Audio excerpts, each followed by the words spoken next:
behalf of the organizing committee and Jordan Kenya Computer, to all the dignitaries present here, to all the paper presenters, teachers, and the students. We are here to start the third technical session of the National Seminar. And we have Dr. Dhruvalji Das as a chairperson, Dr. Dipul Kalita as a resource person, and Dr. Prasanta Hazarika as a resource person of today's technical session. Now I would request Vishnu Raj, sir, to show the way to Dr. Dhruvalji Das, our chairperson, to the dais.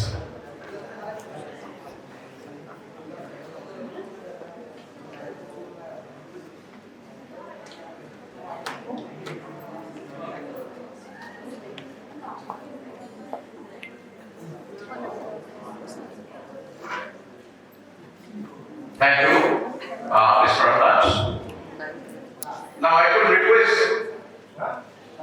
Pallavi Hazarika to felicitate Dr. Dhruvalji Das and offer a token of love, a Fulan Mahusar, on behalf of Jordan Kenya Computer.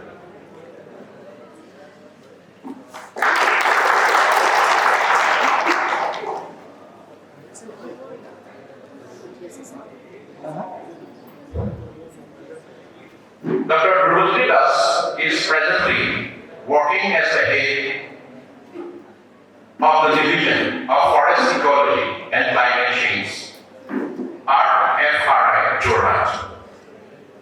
Dr. Das is having more than 20 years experience in the field of forestry, ecology, natural resource management, using remote sensing and GIS.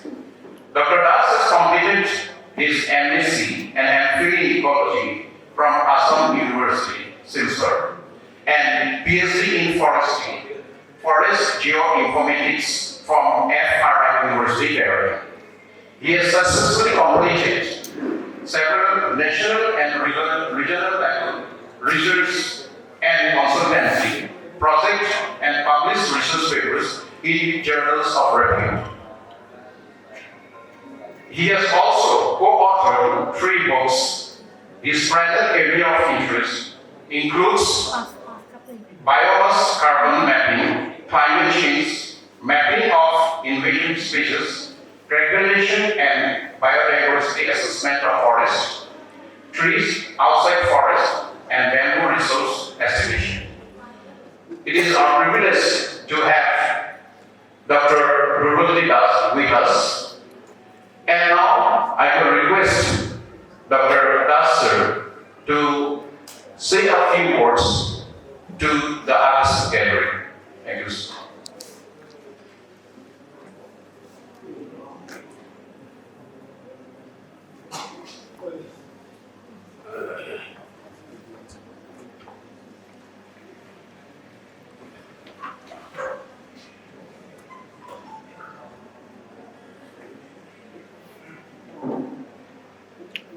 So,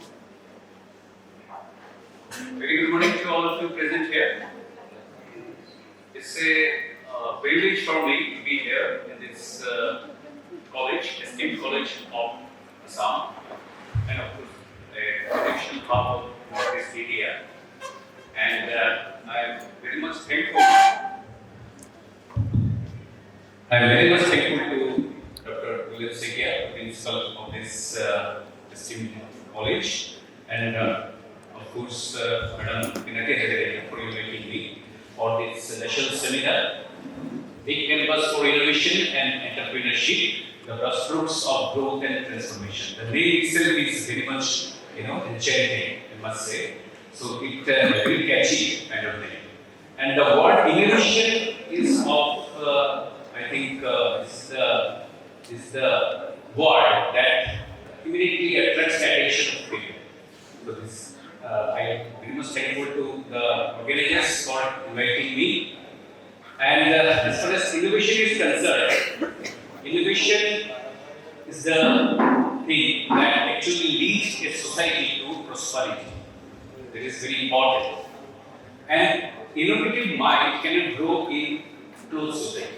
The society must be very open. It has to be a brainstorming society. The society must encourage new ideas and expression. And the most importantly, the students, the youngsters should have motivation. The motivation level should be very high. And it is only possible when the society is very open kind of society, where the students or people can express themselves without any fear. Fear and innovation is is indirectly proportional, you can say. So that is very much important, and for that we need scientific temper in our society. Cultivation of scientific temper in our society is extremely important to encourage the innovative minds. Youngsters should not have failure, psychosis. Suppose if they fail, then what will happen? So that fear should go out. They should allow to fail. Because we know Thomas Alva Edison, he failed 99 times out of 100 to get a particular patent of a particular innovative things. So our society, if you keep our mind open, then it is only possible. Like India is very famous for our glorious past.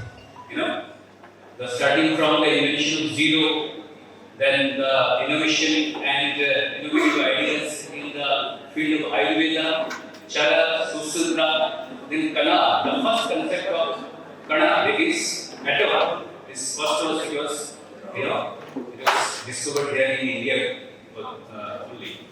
And that was only possible as the famous Nobel laureate Amartya Sen has rightly pointed out that the society should be argumentative.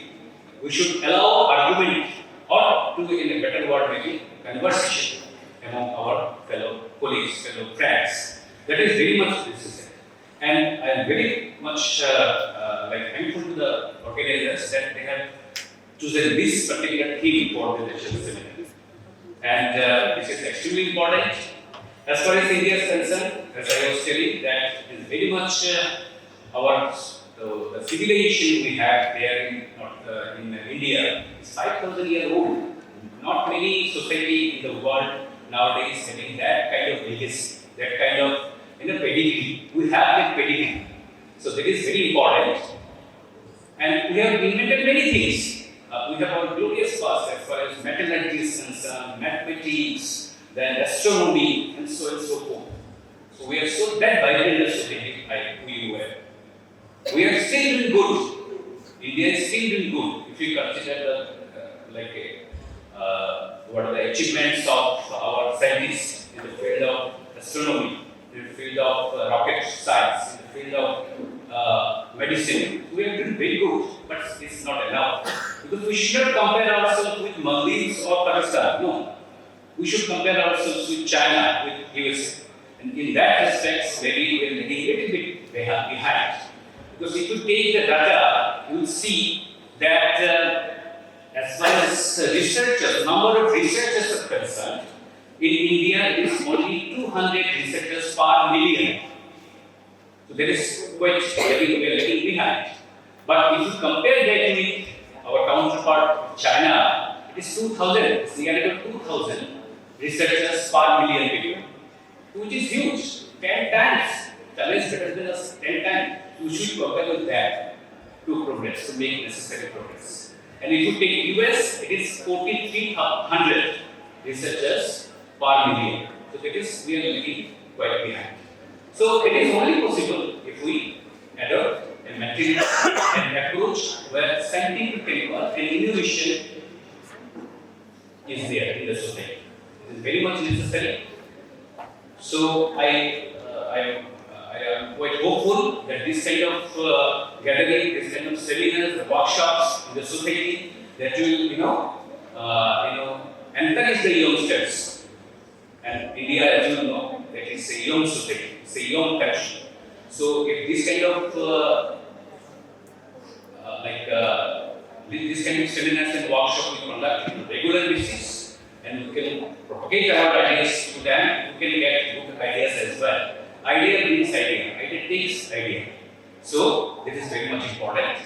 As far as our own institute is concerned, here in ICMR, Rainforest Research Institute, there we are doing research related to forestry mainly. We are also looking at some other things as well, but our main focus is on forestry. Forestry is one of the most important science where, as far as Northeast India is concerned, we are very rich in forestry resources, but how we are utilizing those resources is very much important. So, for that, this kind of institute organization is very much necessary. And here we are doing various kind of research, including genetics, then ecology, then bioprospecting, chemistry, and pathology, forest pathology, and there are many other disciplines as well. I invite all of you to give a visit to our institute so that you can showcase whatever innovative work we are doing there. So because I invite on behalf of our director, so give a visit to our place. And as far as my own domain is concerned, I am doing as Prasad has already mentioned that I am doing research related to. So recently we are doing some work on we have established one permanent plot at Jaipur Reservoir. We call it tropical rainforest of Northeast India, and there we are monitoring the impact of climate on the overall forest as a whole. And at the same time, we are also doing research on invasive species. Invasive species, as you know, is the silent killer, and it destroys the biodiversity of a particular region. And as you know, this Northeast India is a hub of biodiversity. So, if you allow invasives here, it will create havoc, and it is creating. And because it is a silent killer, we cannot notice it. That means the very point. But once it is destructed, we somehow come to know that there is some destruction as well as biodiversity loss is concerned as happened. So that is very important that we are also doing some work there using remote sensing and GIS technique. Also modeling, we are doing modeling for mapping of those invasive species. And recently we have completed one project on application of forestry or rejuvenation of river Brahmaputra forestry. So we have completed it. So there are also we use the GIS and modeling, and out of that we have prepared a plan, and we went to the concerned ministry, and that has already been approved. So after that, we have a solid plan to use forestry as a whole to getting our catchment area green and very resourceful. So there is one area where we do some research, but today is not our day. It's the day of the youngsters who will demonstrate their whatever their findings. We will just dare to listen to people and learn something out of that. Because I believe that learning is always a two-way thing. We can learn from each other, and learning never ends. At any point of time, any point of your age, you can learn.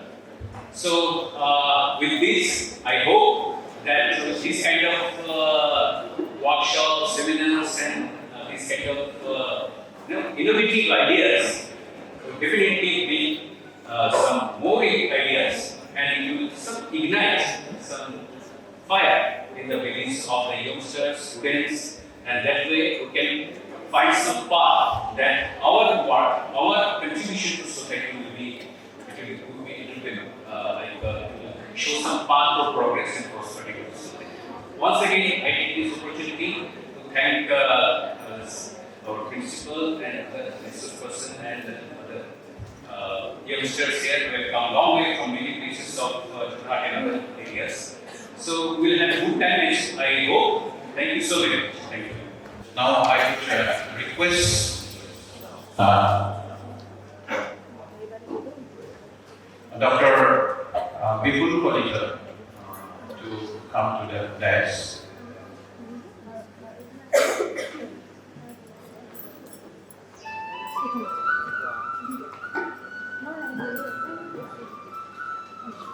Dr. Vipul Kolita. And I request Dr. Kolita to offer to common love from your to Dr. Vipul Kolita.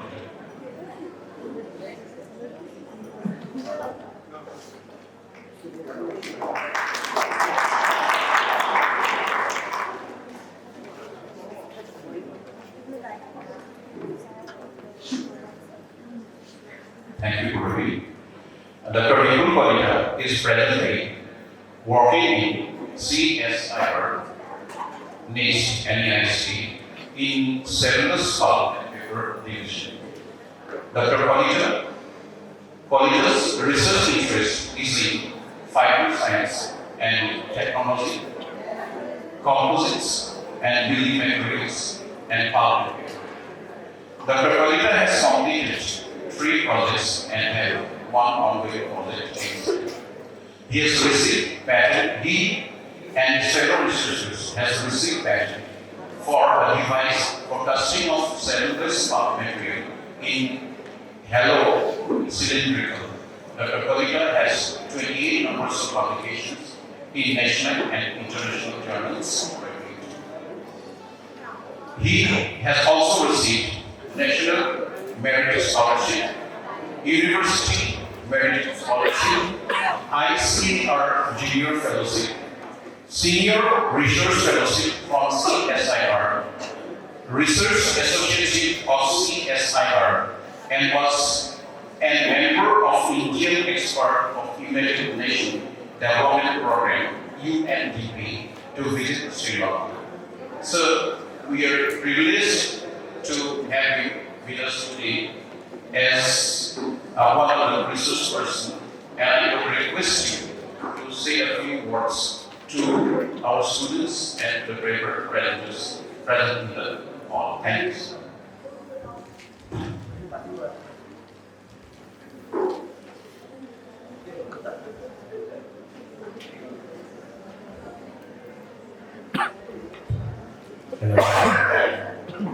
Good morning to everybody, respected principal, faculty members, dignitaries, students, and the participants for the seminar.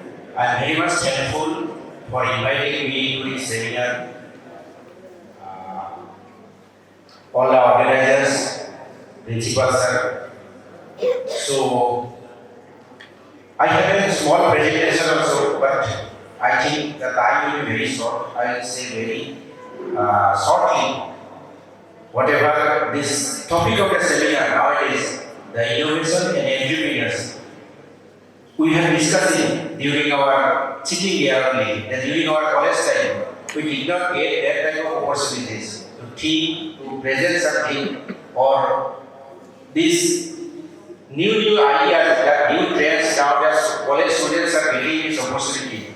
So, I am coming from the institute CSIR, Northeast Institute of Science and Technology. The earlier name was Regional Research Laboratory. So, there itself, in the abstract itself, I have seen the artificial intelligence and machine learning in education and research. For us, it is very new, but the students are now in the college itself, they got an idea of it. This is a very good trend. I feel like that. So, our institution, I will speak very shortly about our institution and what we are doing for this innovation and entrepreneurship. From the Ministry of Lunar, we got a project, North Science and Technology Intervention for Northeastern Region. So there, what we did, we established around 40 different technology from not only from CSIR developed. This is from throughout the scientific institutions. It may be from the ICR, it may be from the Policy Research Institute. So like that, it may be from other state universities also. So from there, scientific institution, we established around 40 different technologies. Technology means these are some of the process, some of the equipments already we have installed here. But I am telling regarding the entrepreneurship. There, all the technologies are proven technology, already is established.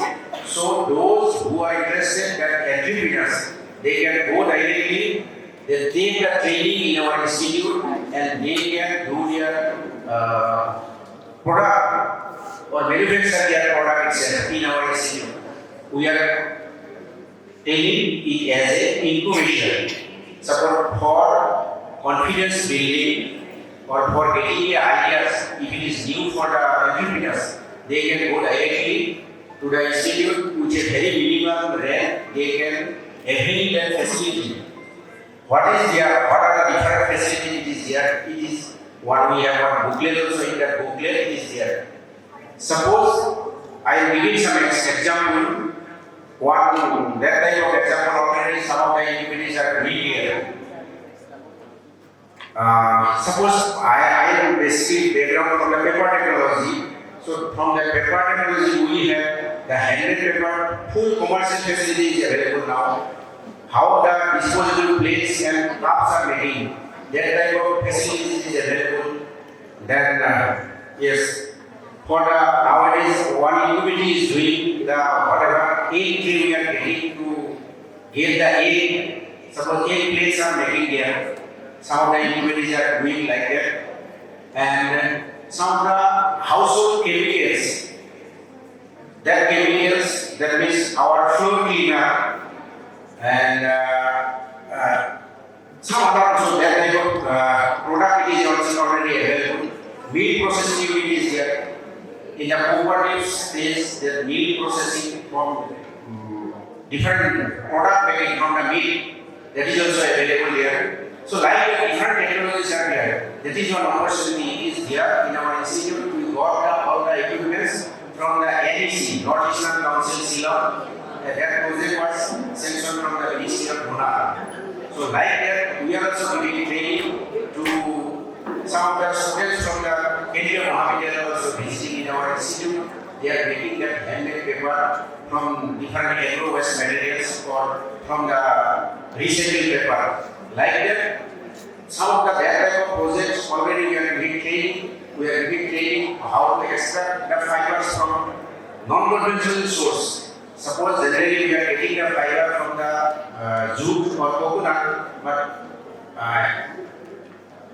from the jute and coconut, other alternative source, like how we are getting the fibers from banana cellulose, how we are getting the fiber from suppose our vegetable crops, bhindi, from the bhindi bark itself, in the same bark itself, very good quality fiber is there. And from that fiber, how different products are making.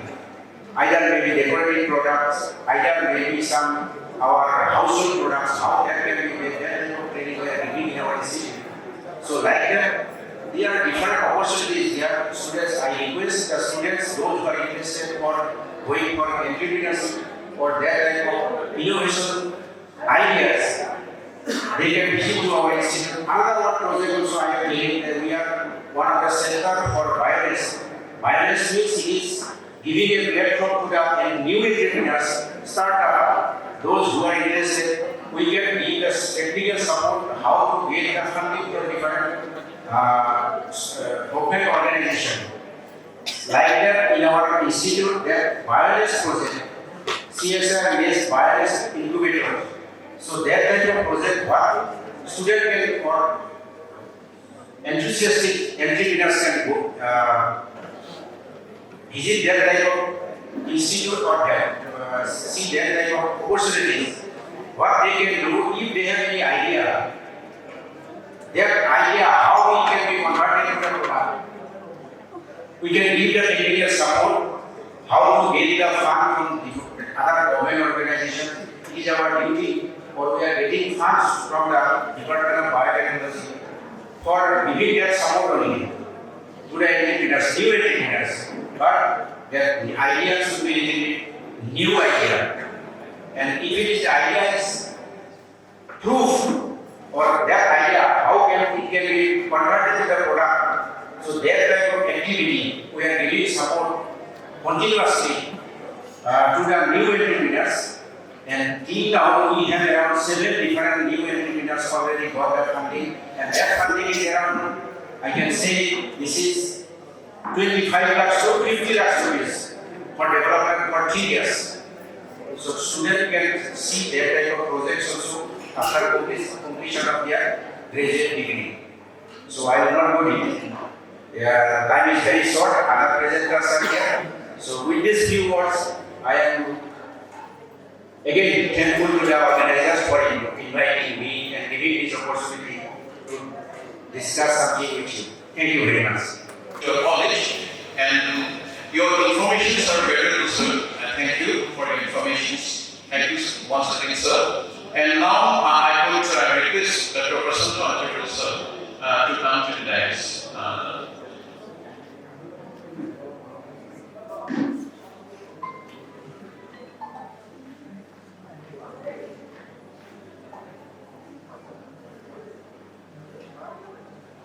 I would request Odita Warren to offer a token love with a full answer to Dr. Prasanna Acharya sir.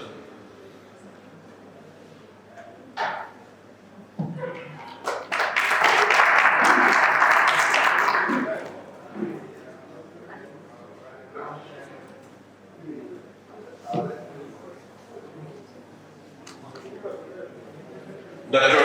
Hadrika sir is presently walking in RFRI, the BIK division, Jorhat.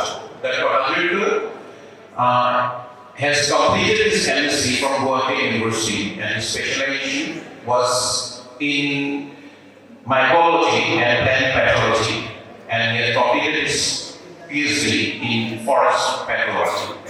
Dr. Hadrika has 63 numbers of publication to his credit, and a number of articles that may be more than 50s in journals or repute. He has also published a number of conference papers in reputed journals and books and chapters to his credit. So we are very fortunate to have you with us today. Hope your suggestions and guidance will help the paper editors and students to a great extent. And now I would request Dr. Prasanna Acharya sir to say a few words to the presenters present here in the hall.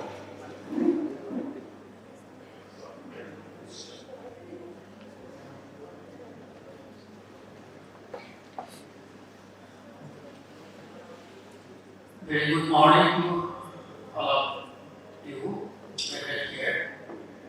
Respected Principal Jorhat Kendriya Mahavidyalaya and dignitaries and participant faculty members and student friends.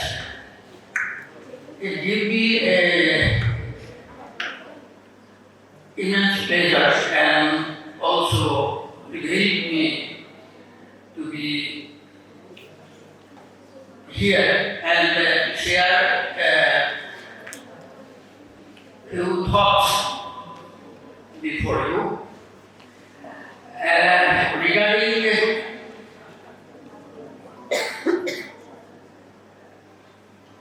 bioentrepreneurship, it's a very new concern, and it's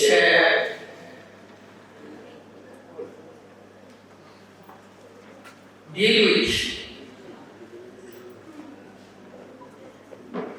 bioresource management in a innovative way.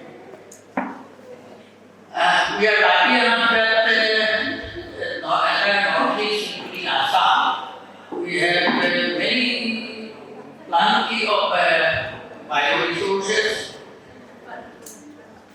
and that can be utilized in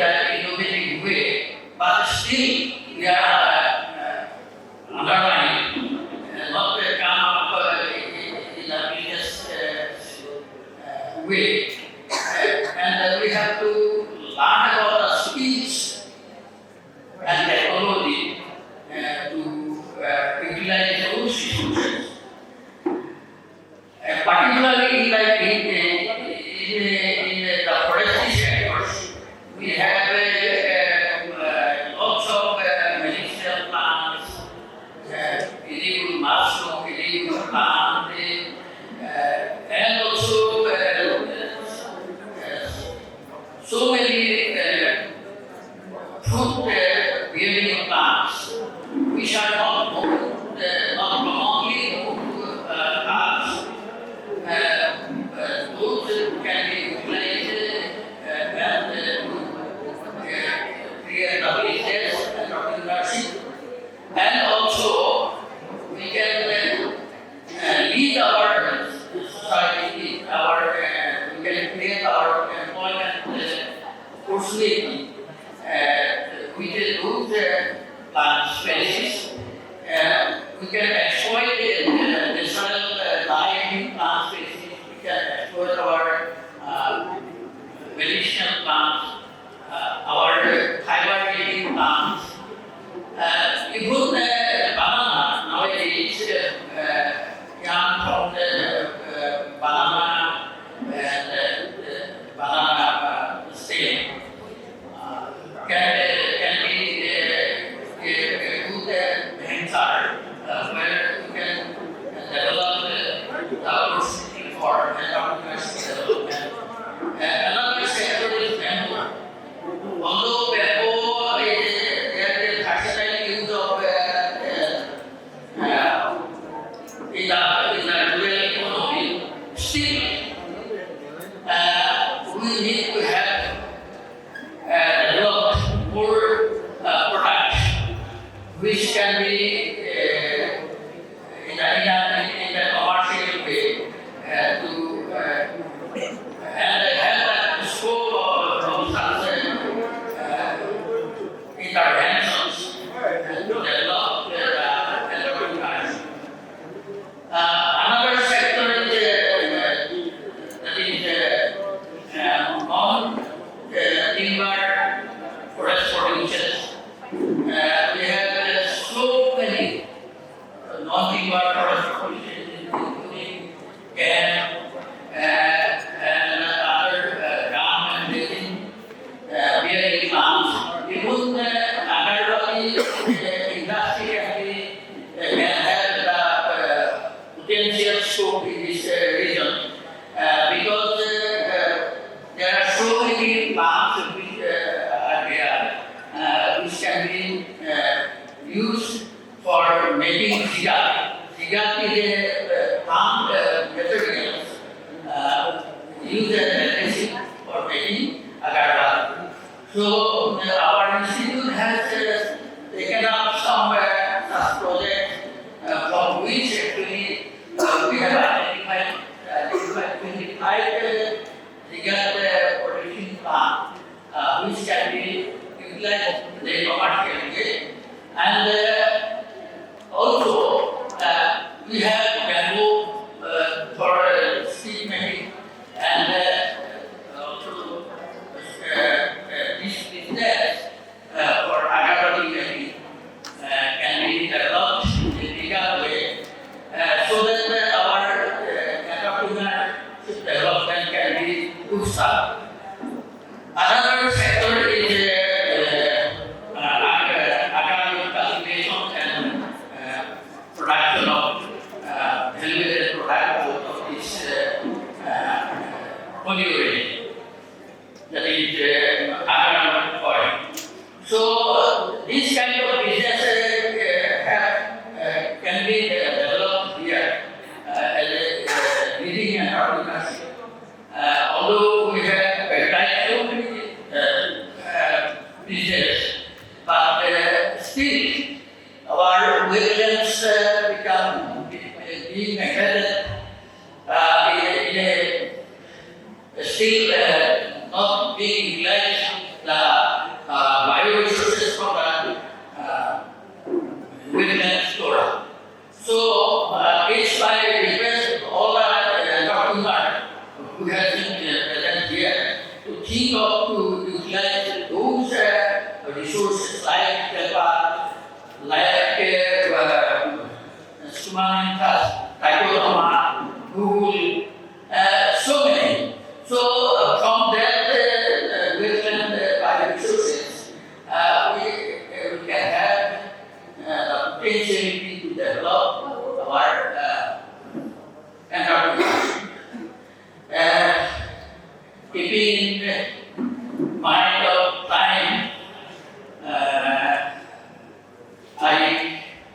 want to quit this lecture, which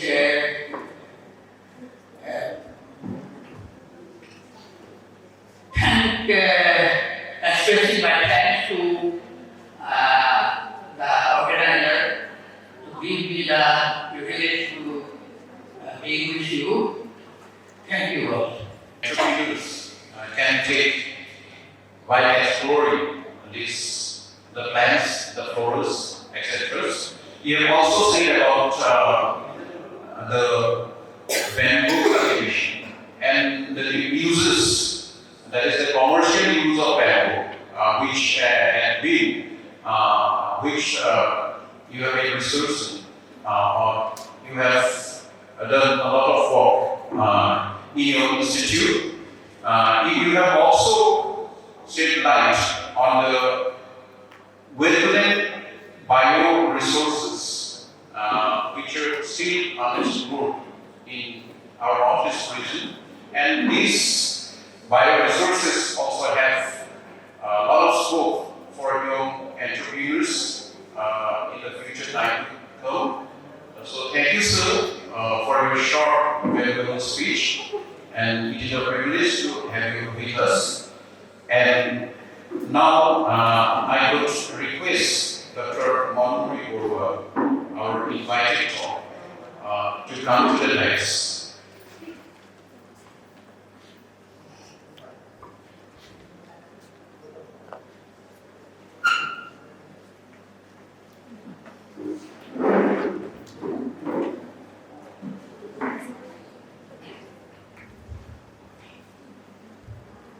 I will request wonderful to felicitate Dr. Monmuri Borua on behalf of our college fraternity.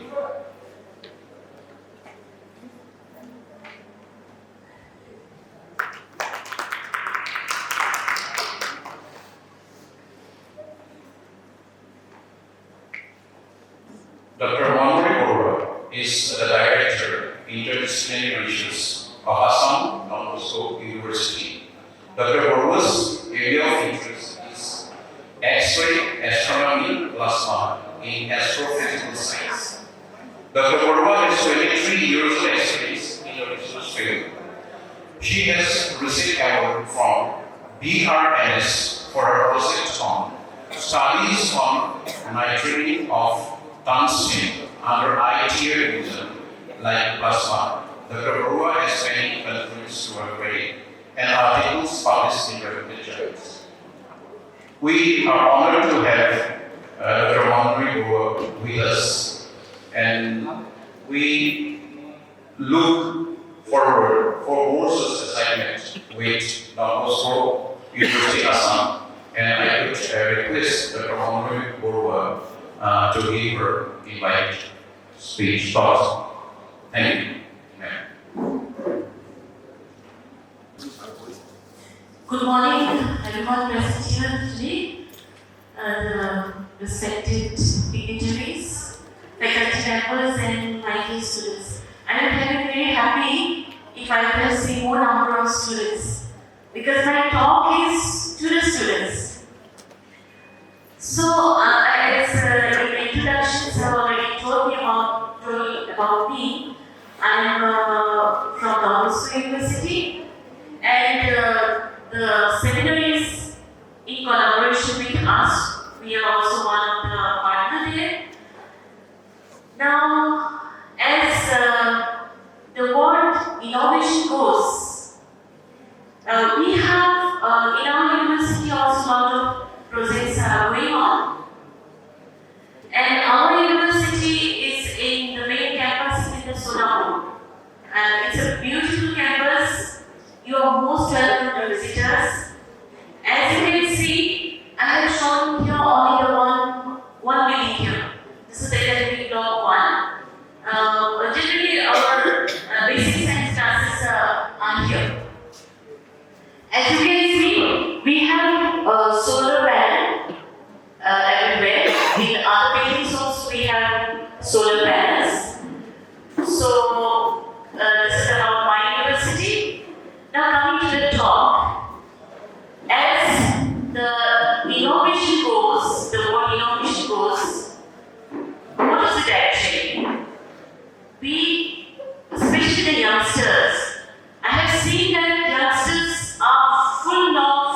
innovative ideas, full.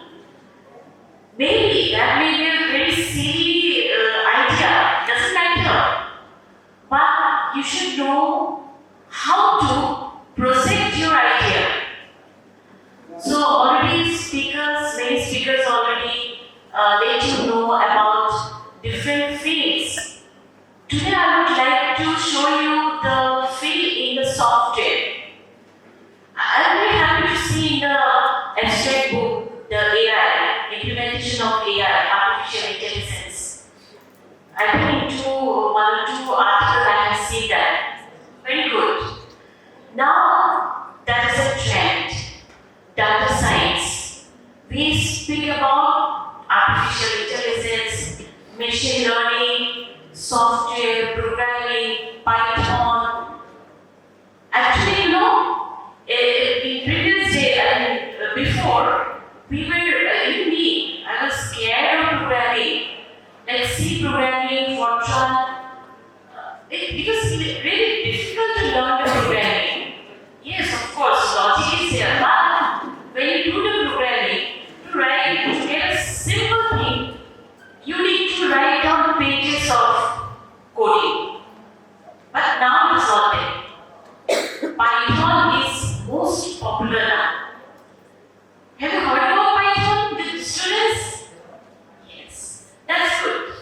So Python is very, very interactive, and it doesn't matter you belong to which discipline, it does not matter.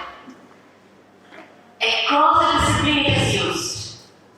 Believe me, because humanities students, psychology, social science, physics, chemistry, mathematics, whoever, across discipline, machine learning is used, Python can be used. It is so simple now.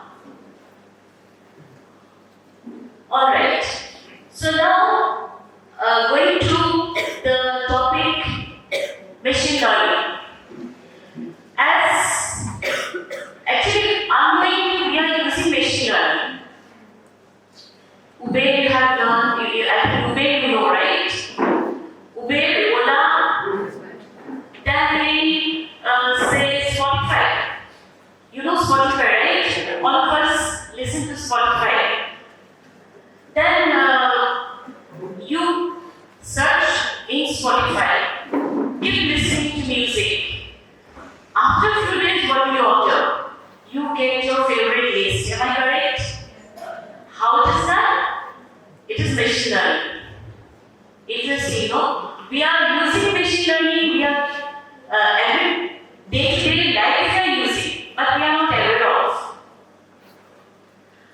So Uber also how to search the nearby Uber available. In everywhere actually the machine learning is used now. Now I basically belong to astrophysics. So my passion is in astrophysics.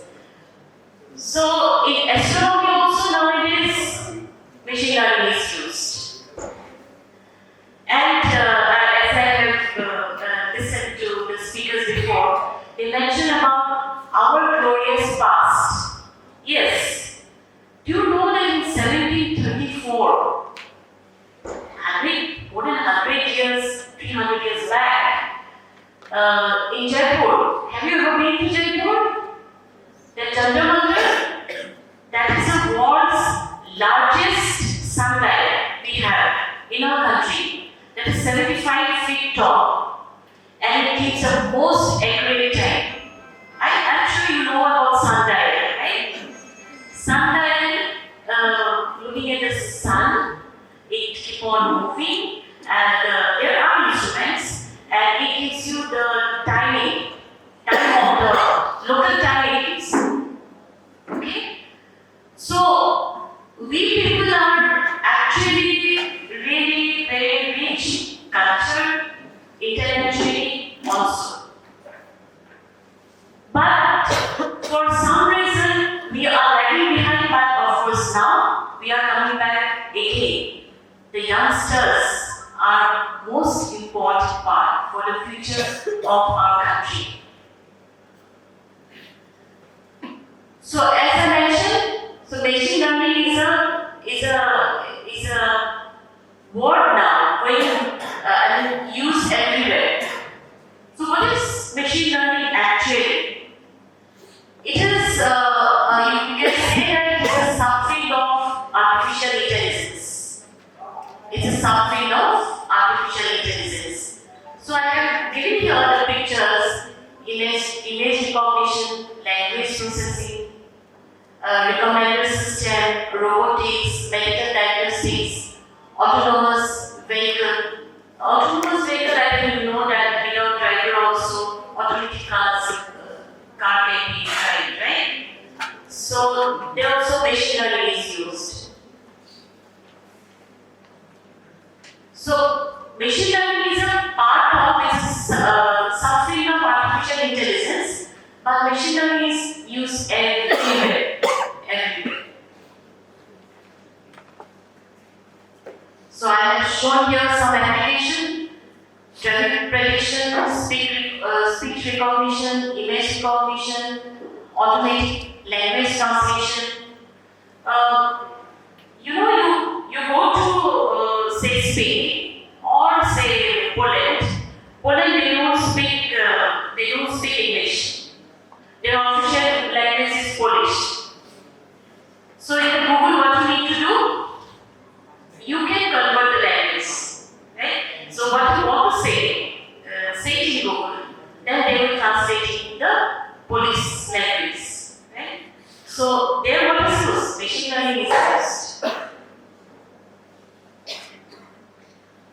Machine learning, there are techniques. I'm not going to deal with any very technical thing. Just I want you to know that you can use it, you can learn. How can you learn it and how can you use it? So there are three ways technique we can use. One is known as supervised machine learning, another one is unsupervised machine learning, and third one is a reinforcement learning. Now let us try to understand what is supervised learning. What are the three techniques? Say, I want to put a software in my home and I want to recognize that someone is coming, entering my home, and I want to get an alert. Right? Get an alert, or say, the software will say, hello, good morning, good afternoon, whatever. Now, in this case, what I want, the software should recognize that it should be a face of a human. I want to greet a person, greet a human being through a software. Put a software there in your door, near the door, and what it will do? What it will do? It will recognize the face, and the male, female, accordingly, it will greet. Good morning, ma'am, good morning, sir, like that. So that is what it is already trained. The software is already trained. Features are given to them. So it can recognize whether it's a human face, male or female, and accordingly it can create. That is a supervised machine learning. Now, next is the unsupervised machine learning. Unsupervised machine learning, this is the supervised. Unsupervised machine learning is say, this is a picture of cat and dog. We don't know, the software will recognize and it will give you the little category. Output it will give, it will separate out the dog and it will separate out the cats. So this is unsupervised. And now reinforcement, I have not given you a picture here. What is reinforcement? Suppose say we are learning the car for the first time. What you will do? And you are learning the car and you are driving it. What will you do? You will make a lot of mistakes. You will go this side, that side, you will not be able to put your brake properly.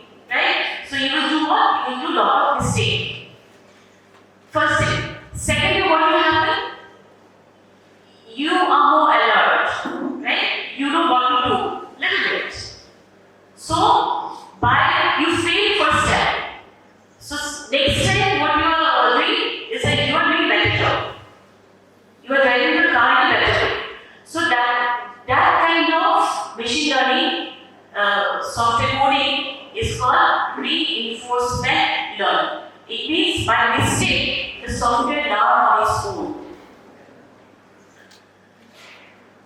Okay. So how can you learn machine learning? Machine learning, the coding you can use Python. Now Python, what you can do is that there's a software, there's an environment. I don't know how you like the computer, working in the computer or not, but start it, do it, you will enjoy it. You should know how to do it, right? Now in the YouTube, in the Google, we are teachers, but we don't call as teachers nowadays. We are called as facilitator. We are not teachers. Because in the Google, everything is available.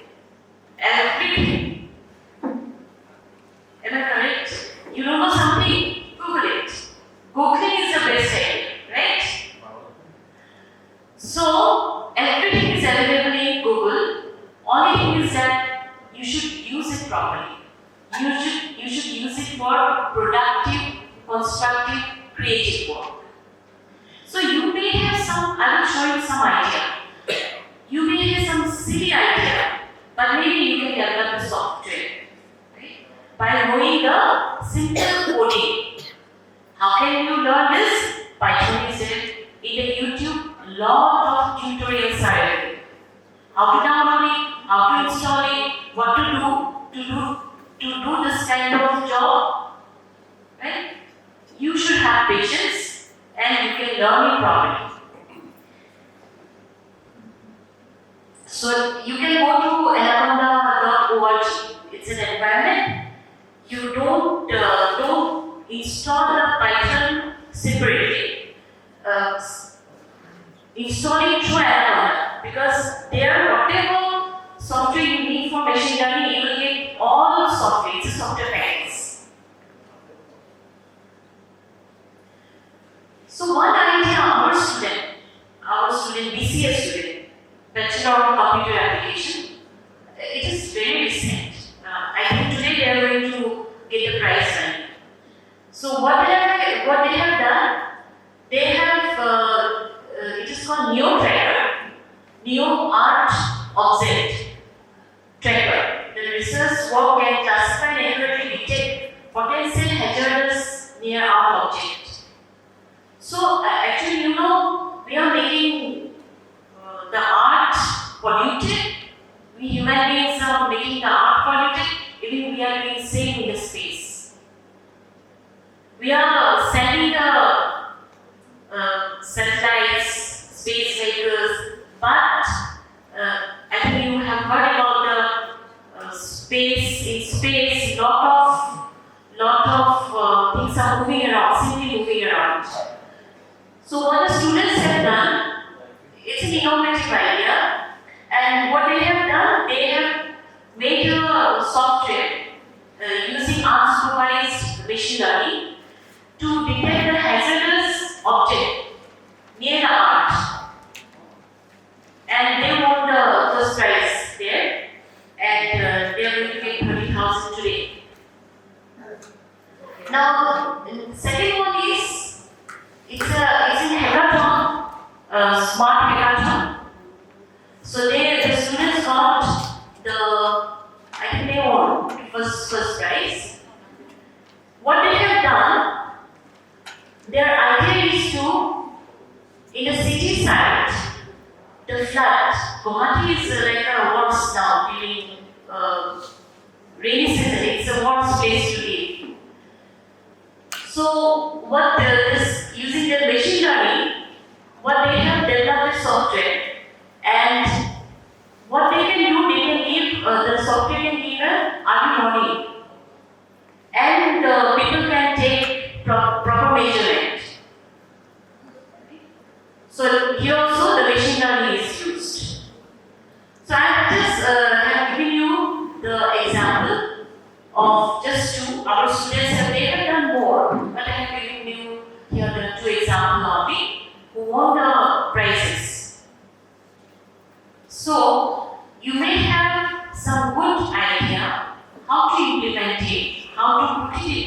project, maybe you can use machine learning, right? How to use machine learning, how to learn it. I have shown you. Python is a platform. How to download Python. Anaconda.org, go to anaconda.org. You have Ubuntu system or Windows, whatever you have. You get all the tutorial there. Okay. Right. Now, this is what I was supposed to speak. If you want to ask me any question, you can ask. I would like to show you something else also today because one of my colleagues was supposed to come. He's the director of research and consultancy, but he could not come for some assignment. So I would like to show you a few glimpses what is going on in research and consultancy. No, research I will show you what is going on in our university. If you want to ask anything regarding machine learning, you can ask me. Yes, statistics is also very important because we are dealing with huge data. Why machine learning we are using? What is the objective? Because huge data, can you do manually something there? Impossible. The example I have shown you for a hazardous object near the eye, can we do something manually? Not possible. So for that kind of job, machine learning is very, very important. All right. Yes. Yeah. It's really very much, thought-provoking, I must say. Presentation you have very nicely describing. I have a little knowledge on remote sensing in GIS, you mentioned very days. So I have seen people are using Python nowadays. Yeah, but unfortunately, I have little exposure to softwares, but not Python. Now, for people like me who are busy with some other works related to words, how can you learn Python? What is your take on that? Okay, thank you. Because we have limited time Yes. and there is very less time to go somewhere and learn. So you do maybe there, but what? I will give you my example. At present, actually, I was also in coding. I thought that being a physicist, why we need coding? So it's not my cup of tea, not required also. But what happened, one of my research scholars is very good, excellent in programming, excellent in everything in software, related to software. Then I felt a little inferior complexity, So I thought that I should learn it. So now at present this is for the professionals actually. I am doing a diploma course. I'm a student now, I'm learning. And it is available online. It is from Manipal Institute of Technology. Like that, many courses are available. It's a weekend class. And you don't have to take so much of time you don't have to take. That is one way of learning. You know why I enroll myself into the course? Because otherwise, I'm forced to. Otherwise, we don't do. Or else, you can go to YouTube. Then YouTube, you go to tutorials. Many tutorials are there. Python, I'm telling you, Python is the simplest one to learn. So what you have to do, you have to go to anaconda.org. Maybe you have Windows system or Ubuntu. You will get it there, how to install it. And once you install, you will have all the tutorials there. If you need, I can help you out. Anything else? Students? You are excited?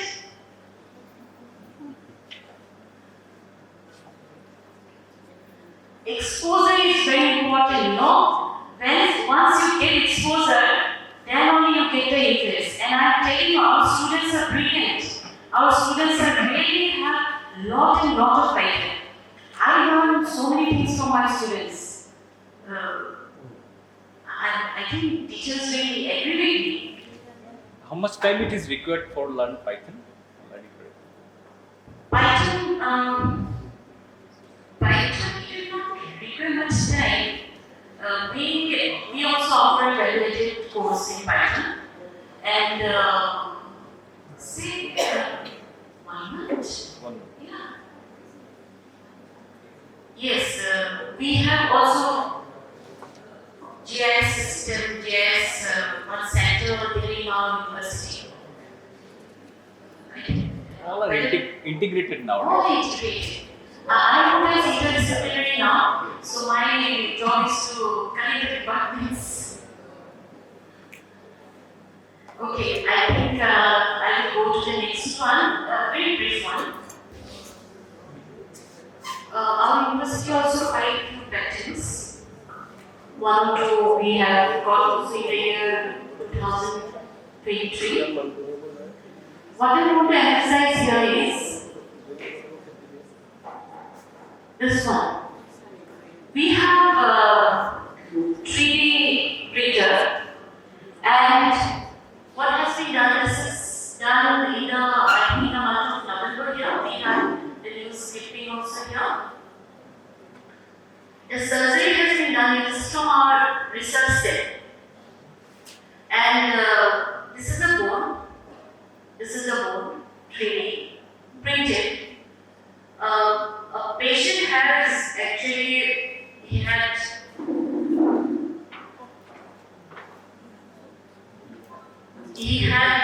cancer, and then the bone has been replaced with our 3D printed bone, and the patient is doing well. It's been more than 3 months. He's doing well.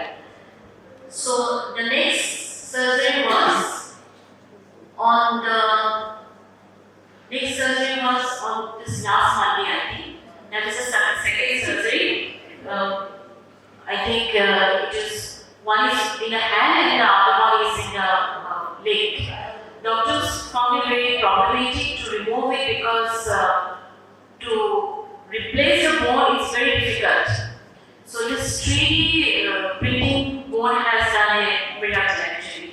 It's at the top of that the surgeon is very happy with it and the patient is doing also very well.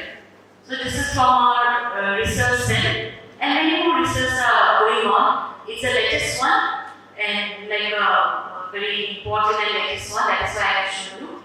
Now the consultancy also, our students are also involved in consultancy. We have a lot of consultancy job going on. LSME have provided us. Then we are giving technical support to the LSME supported project. So yeah, this is why. If you want to know more, you can come, you can visit our campus or you can go to our website. Thank you. Welcome to you all once again to day 2 of the national seminar on Big Canvas for Innovation in Automation. Before starting the session, I would like to announce the names of all the paper presenters. Dr. Pansali Bharati, Ubani Deo, Praitya Water, Raja Bharati, Priyanka Gora, and Mongala Kama, Tariq Zama and Neshwari Gora, Rashmika Gora, Rajeshri Dhunia, Arsia Zaman Morgora, and Sneha Gogoi. Dr. Deepak Kumar Sharma and Binoy Rajkumar, and Dr. Himanta Bora and Ms. Ananya Bora. So calling on the first presenter, Dr. Pansali Bharati. Next, Ubani Deo, please be ready. All of you present here, myself Dr. Pansali Bharati of Department of Chemistry, going to present briefly on green chemistry and innovations towards sustainable development. Actually, it is a review presentations of few recently developed green methods, which I have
industrial ecology.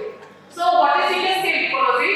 Industrial ecology mainly attempts to induce balance and cooperation between industrial processes and environmental sustainability. And environmental sustainability is the goal of green chemistry. Green chemistry, it is also called green chemistry or green chemistry for sustainability. It refers to the field of chemistry dealing with synthesis, that is the path to making chemicals, processing, that is the actual making of chemicals, and use of chemicals that reduce risks to humans and impact on the environment. Green chemistry is briefly about to reduce waste, materials, hazard, risk, energy, and cost. Moving on to the third principle of green chemistry, I have listed the principles. Those are to prevent waste, to design safer chemicals and products, to design less hazardous chemical synthesis, to use renewable feedstock, to use catalysts not contaminating reactions, to avoid chemical derivatives, to maximize atom economy, to use safer solvents and reaction conditions, to increase energy efficiency, to design chemicals and products to declare after use, to analyze in real time to prevent pollution, and finally minimize the potential for accidents. Now, how can we deal with green chemistry at our practical life? Thus, we need to change our mindset that applying the concept in classroom, then laboratory, manufacture, then finally the surrounding environment. Here, I have listed some three methods which substitute the traditional chemical methods in the use in the laboratory. Let us consider the reaction takes place in this way. A and B gives the product along with the unavoidable waste W. So, during providing the green method, we have to avoid the formation of waste. Considering the first example, disinfection of water by chlorination, chlorine oxidizes the pathogens by killing them and produce some harmful chlorinated elements. And while providing the green method, we use supercritical water oxidation process or ozone, which produce no hazardous chemicals. Considering the second example, alkaline hydrolysis of allyl chloride to give allyl alcohol and hydrochloric acid. Hydrochloric acid is very toxic, so as to avoid the formation of hydrochloric acid, we can provide properly acetic acid and oxygen, and the reaction takes place according to this slide. Considering the third example, during the preparation of styrene in laboratory, benzene reacts with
tea because it has more fractional strength, tensile strength, and compressive strength. It can be used as free substitute for a constructive material.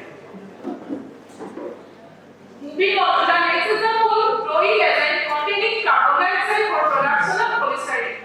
Polystyrene is generally used for packaging and transportation of food. But during manufacturing of polystyrene, we uses chlorofluorocarbon, which species ozone layer and cause other environmental pollution. So we can replace the Dow Chemical in 1996 invented the use of carbon dioxide in place of chlorofluorocarbon for manufacturing of polystyrene.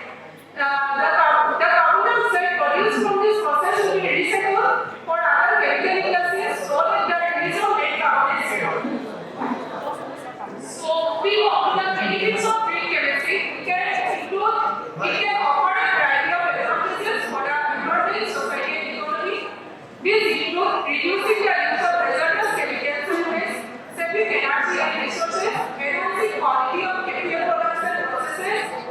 These benefits can improve the health and safety of workers, consumers, lower the carbon release, increase the efficiencies, reliability of industries, and generate new opportunities for research, education, and entrepreneurship.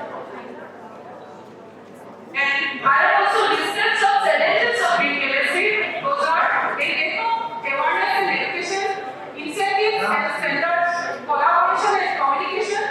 This will limit the understanding of green chemistry among chemists, students, and consumers. It can constrain the availability and accessibility of green chemistry tools, methods, and data.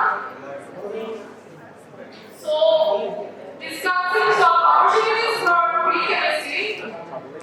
These are increasing awareness and education can raise the engagement of green chemistry among stakeholders, while creating incentives and regulations can incentivize the development. Developing infrastructure and standards can improve the quality and consistency of green chemistry tools, methods, and data. Finally, I would like to conclude with the points. The aim and objective of green chemistry is to develop a better, efficient, and safer environment by minimizing waste and remove the harmful chemicals. Our future prospects in environmental, economic, society demand for innovative and efficient chemical products and processes. Through this current study, we have addressed a few challenges, innovations, and steps need to be taken for sustainable development by applying green chemistry. Good afternoon, respected ladies present here and everybody present here. My name is Kumari Dev. I am a PhD scholar from the South University under the Department of Tea Hospital Technology. Behind me there to present a presentation on the topic sustainable agriculture in tea sector. Now coming to the introduction, what is sustainable agriculture? Sustainable agriculture is a type of farming to protect our environment, export the natural resources, and to make the best use of the non-renewable resources. The main objective of sustainable agriculture is to make the society's food and the textile needs in the present without compressing the ability of the future generations to meet their own needs. So there are some legal definitions of sustainable agriculture. In 1990, United States Farm Bill Gates, they defined sustainable agriculture as an integrated system of plant and animal production which should follow the following statements, like to satisfy the human food and fiber needs, to enhance the environmental quality, to make the efficient use of non-renewable resources, to sustain the economic viability of farm operations, and to enhance the quality of life for farmers and society as a whole.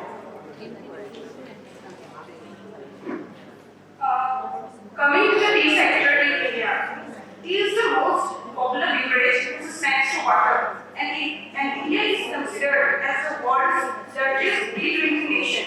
In 2022, according to Tea Board, the production of tea was about 1,365 million kg, which is next to China. According to BORA, 70% of the total global tea production is contributed by the small growers. Indian teas are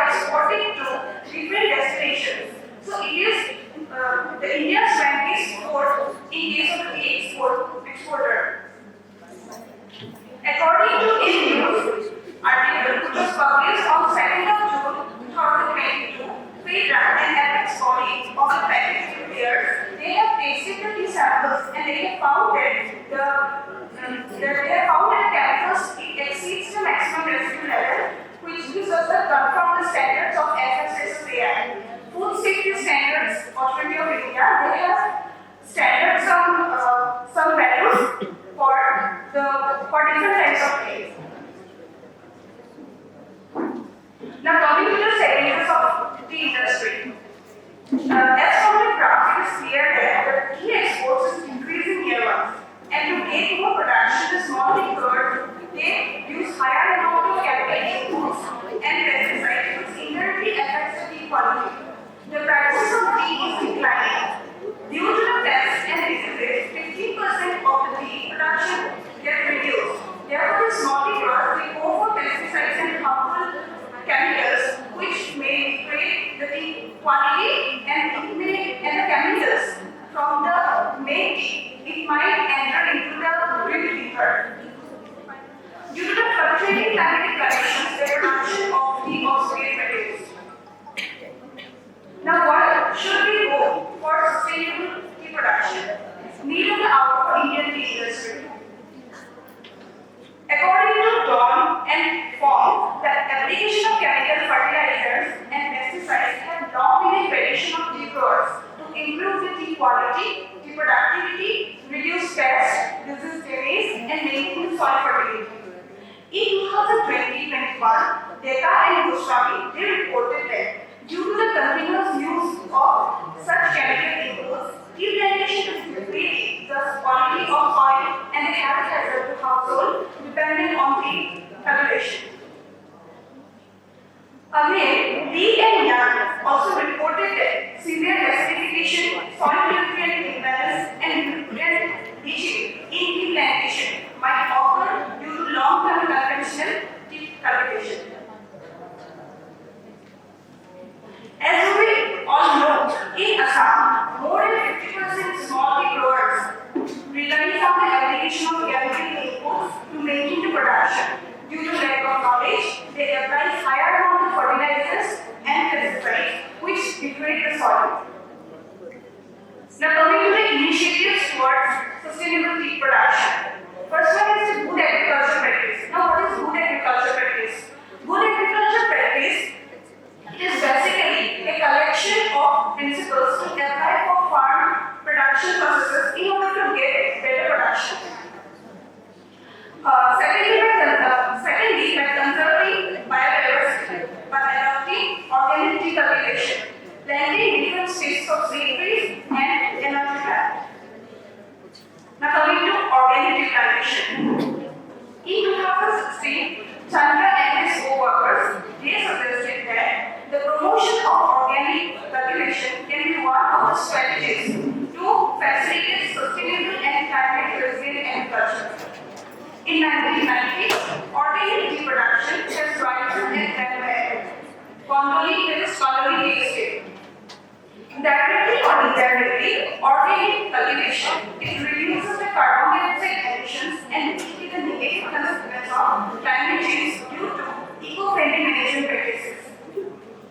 Recently, in 2023, Assam Gold Award was announced to organic farmer, that is Tenji Bolosa. He has built elephant-friendly organic tea plant state, which is the first tea state to be elephant-friendly. In his estate, he planted bamboo trees for elephant to feed on. The coming the scope for sustainable tea production. By using cow breed and dairy, certain natural extracts, the organic growers can prepare their own pesticides. And for the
also shown to increase the phosphorus availability in the soil.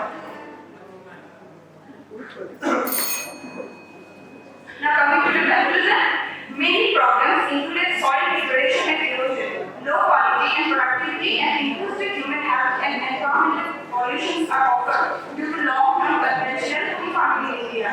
The increasing demand of global market of high quality of tea products will allow ecological tea producers to expand the production area and export volume in sustainable manner. So it depends on our hands whether we want to save cup of tea or not and to keep our soil fertile for future use. With this, I would like to conclude my presentation. Thank you.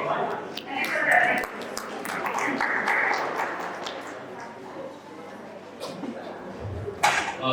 First of all, I would appreciate if there is less noise during the presentation. There is a lot of side talking and some other noises are coming. So please keep silence during the presentation and please listen to what the speaker is telling. This is my request, specifically the students sitting over there. And the question to you is. There are two catchwords. One is innovation and another is entrepreneurship. So what are the innovative and entrepreneurship related content in your presentation? So actually in the brochure there are some sub-things. Under the sub-thing sustainable agriculture and food production, I have mentioned in the first slide.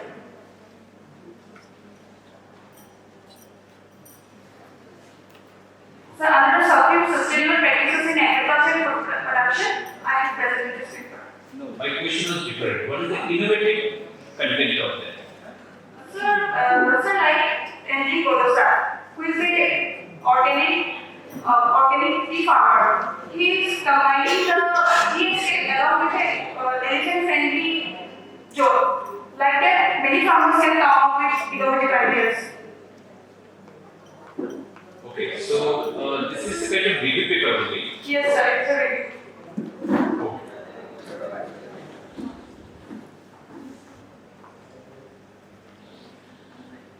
Thank you, Pallavi.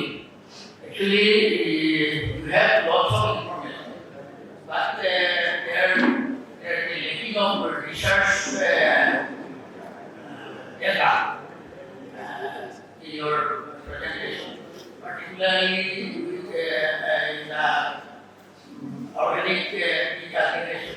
That sector has been being developed and flourished in a big way. But I think you might have collect those data. It will enrich your idea about entrepreneurship development. How is your organic cultivators can be entrepreneur? And you have mentioned about biofertilizer, biopesticides applications, and also you have mentioned about elephant tracking application practice.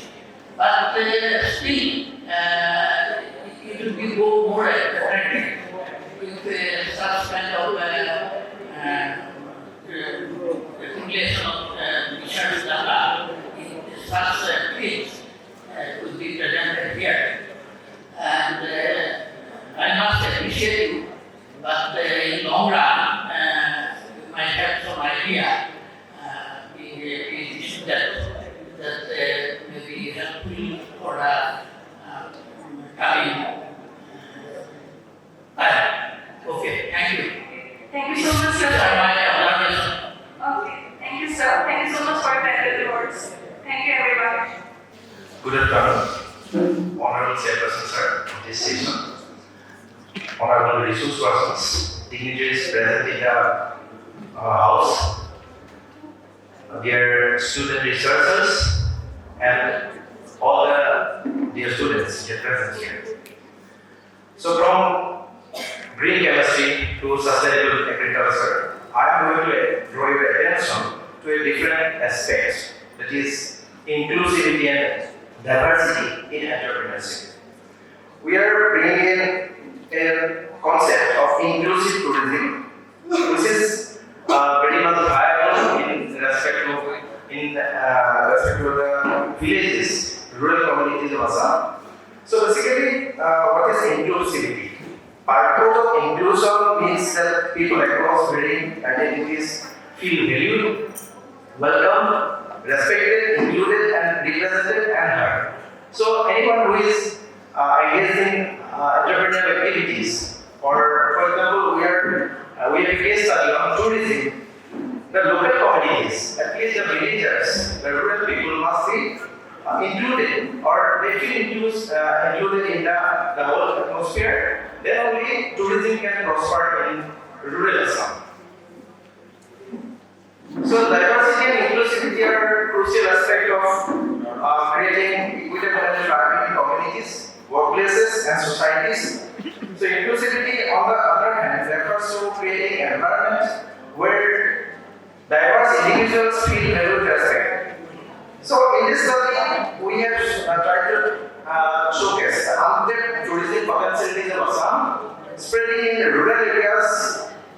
So tourism entrepreneurs with an inclusive approach may build viable economic progress and thereby contribute towards sustainability in the local community.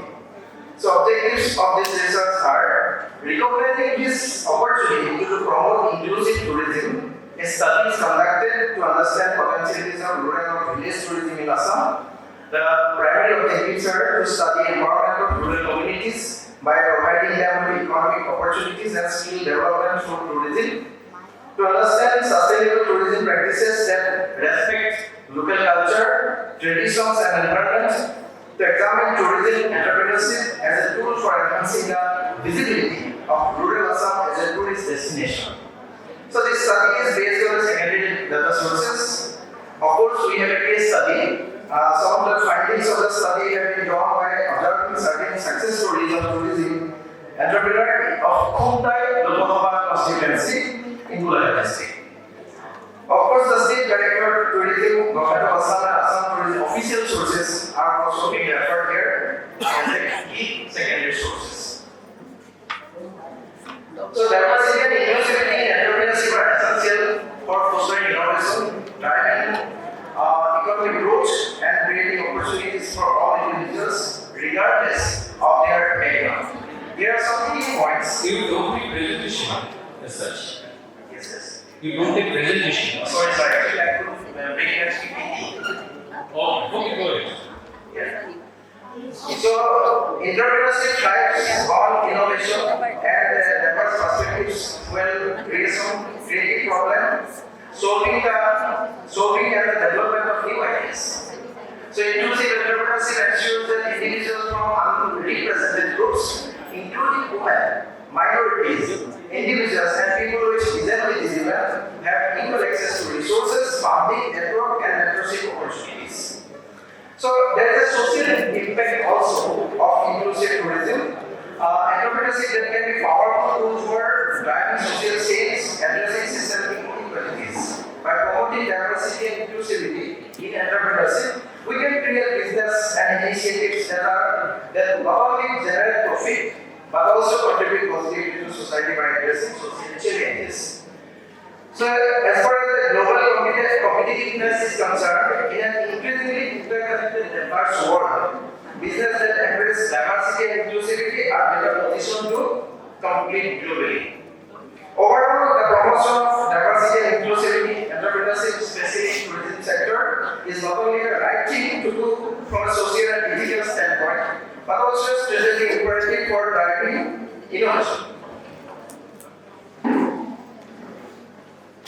So there are some key aspects of inclusive tourism.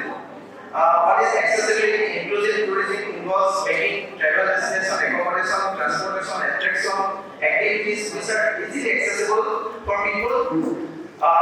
Cultural sensitivity and respect for local culture is also one of the main aspects of inclusive tourism, which can be developed in villages. All the villages in rural Assam they have untapped resources that can be developed in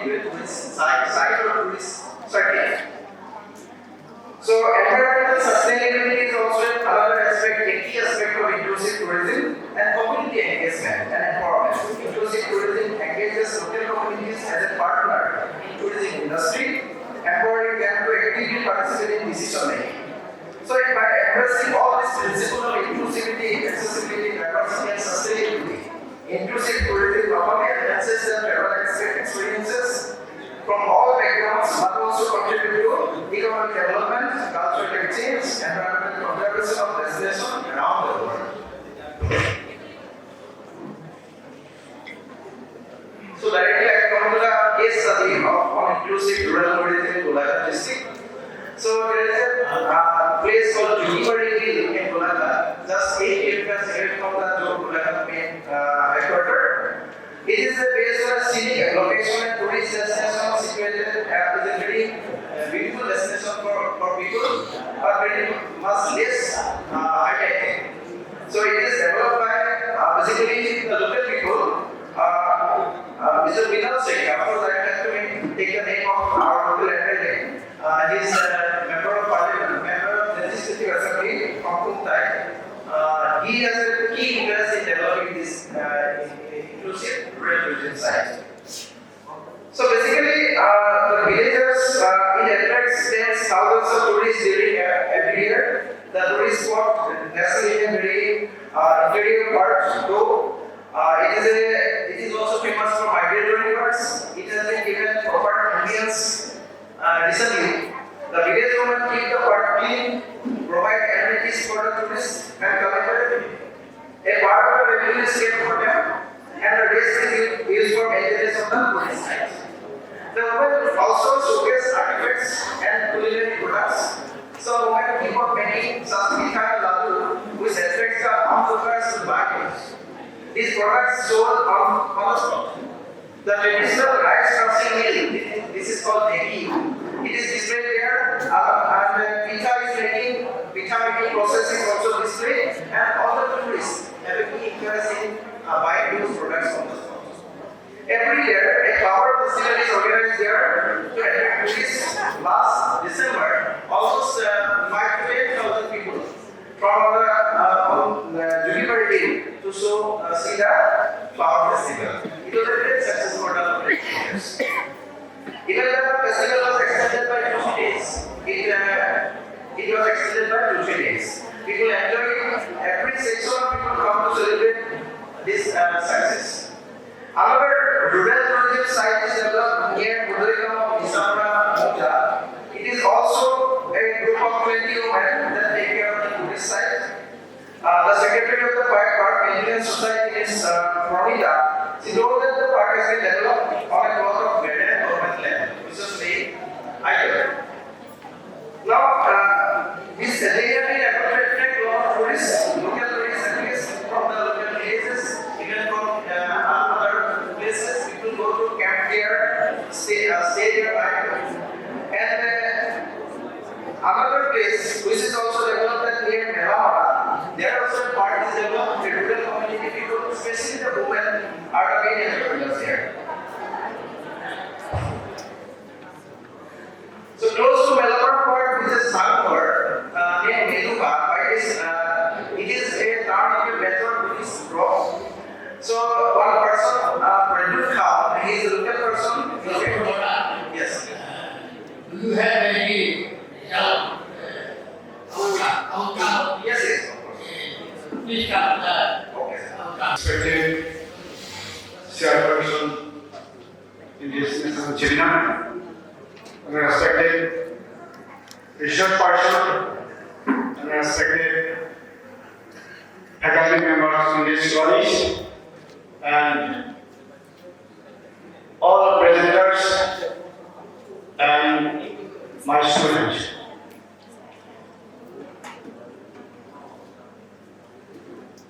We have prepared a paper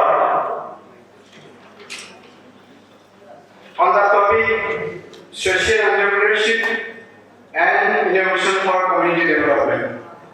Actually, this paper one, theoretical one, and the descriptive. I have just taken an example for entrepreneur and entrepreneurship, innovation for community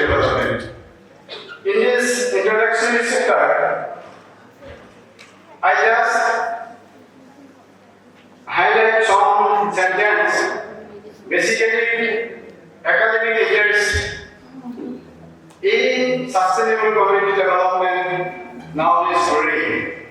Researchers have approached the issue of sustainability from different perspectives.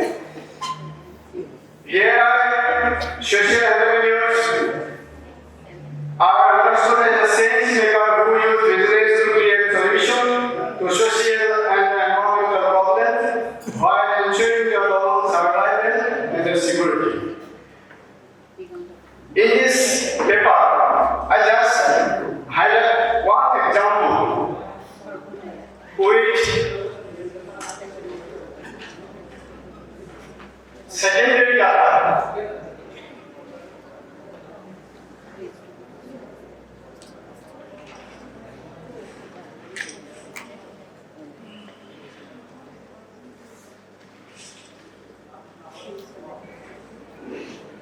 This example was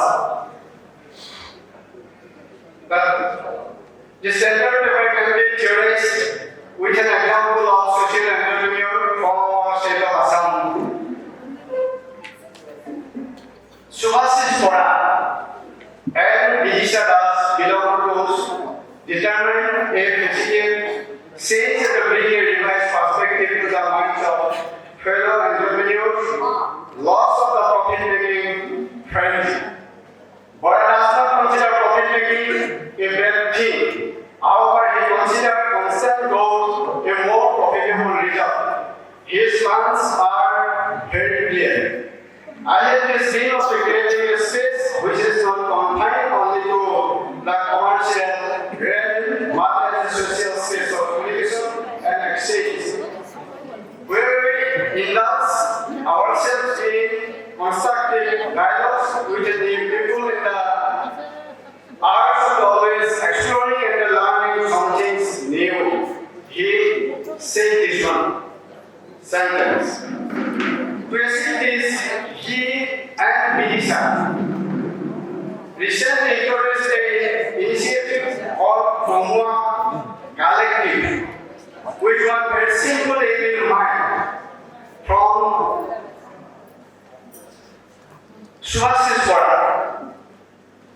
Why Subhasis and Ironis with a background in the urban planning and design, Vidisha on the other had an MBA graduate armed with extensive experience in business management.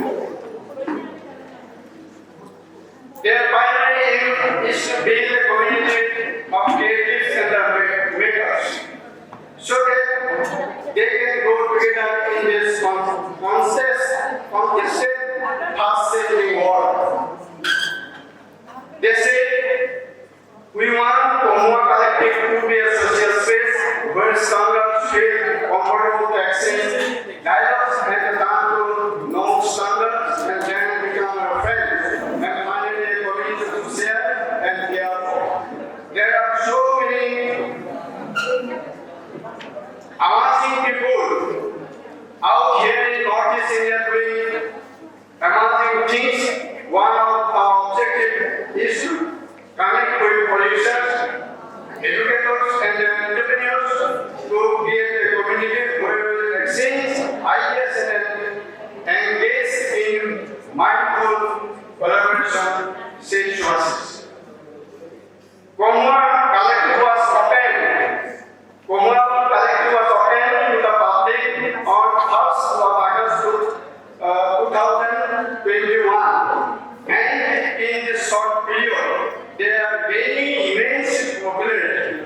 A mixed case with multiple revenue streams. Komua is composed of a collaborative space, events, plus workshop, a small cafe, which is focusing on slow food and geo-kitchen wash. In-house made Komua condiments and in-house clothing line and watering home studio. In addition to the collective, the programs of the public benefit, they also own folklore tea, which is hands-on geared towards providing quality products. One of the most important aspects of the new engagement with the growers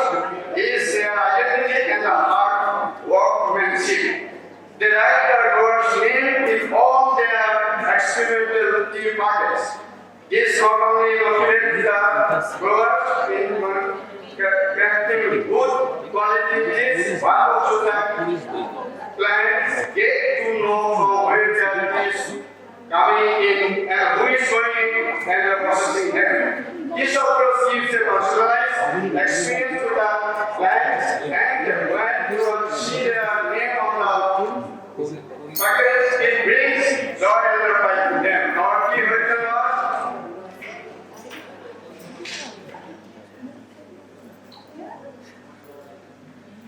in this example, I just want to elaborate Vidisha and the Subhasa Sector individual.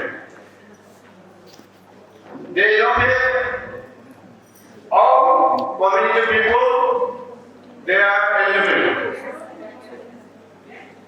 Finally,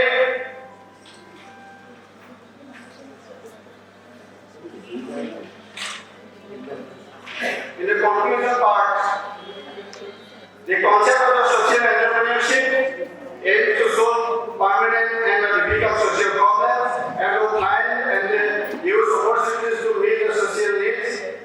Social entrepreneurs look for opportunities to create social value, discover the best ways to realize these opportunities, and establish capital relationships. Over the past few years, it has emerged a new way to meet social needs in the private, public, and the multiple sectors. The main driver of entrepreneurship is the social problem. Yeah. First, Touristic component. touristic composition of different varieties in finance ecosystem in different regions of Mandalay district, Assam. Coming to my introductory slide, here I am presenting these varieties where I am doing my research on Hashapuri, Gujarat, and Lowara. And we as people call this variety as suffering or short. Here we praise and example from some and necessary and high quality that stimulates the low water level and often creates in sunny atmosphere. Here is the importance of rice and impact of its on rice production. I selected this location for my study and used 1 meter per quarter for data collection. Here is a team with spaces selected, and in plot 1, put every diagram and Aspan notation dominated with followed by Iconium Colonna, and in plot 2, put Aspan diagram and Primitive Tutorials dominated with followed by Internet Analysis, and plot 3, put Aspan notation and Indonesia dominated with followed by Diplesia Exulata and other varieties. Now I will conclude my slide. The findings of this study will provide you insight into the approach to cortisol of big dynamics in higher ecosystem. The study will continue with the understanding of microbiological process and biodiversity of this unique ecosystem. The result of the study can be used to develop effective weed management strategies in the aromatic fibers and other similar ecosystems. Here I am presenting some formula related to my study. These are the references. Thank you. 4 minutes.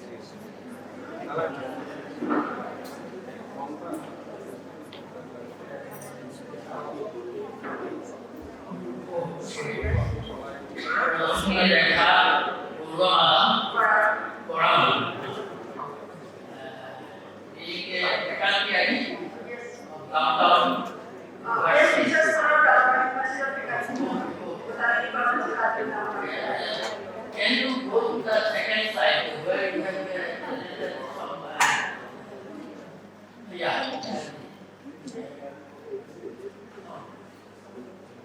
The table.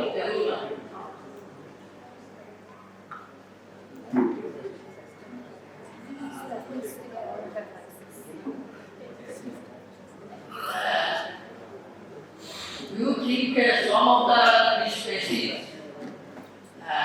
can be used for commercial development? Do you have any idea? You have shown some list of these and anything which species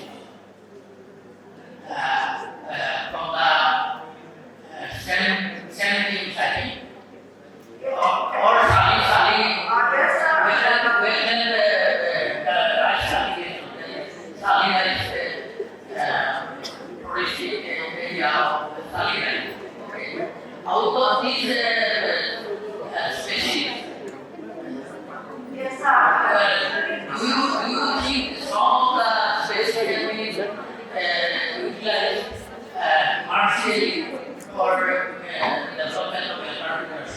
Do you have any idea? No, sir. They don't have. And that is machines, that is good. Yes. Like that working. That works. It is known as good. And it is a very useful part for making math. It is traditionally used for making math of that particular area. And also some other species besides that can also be like any good that is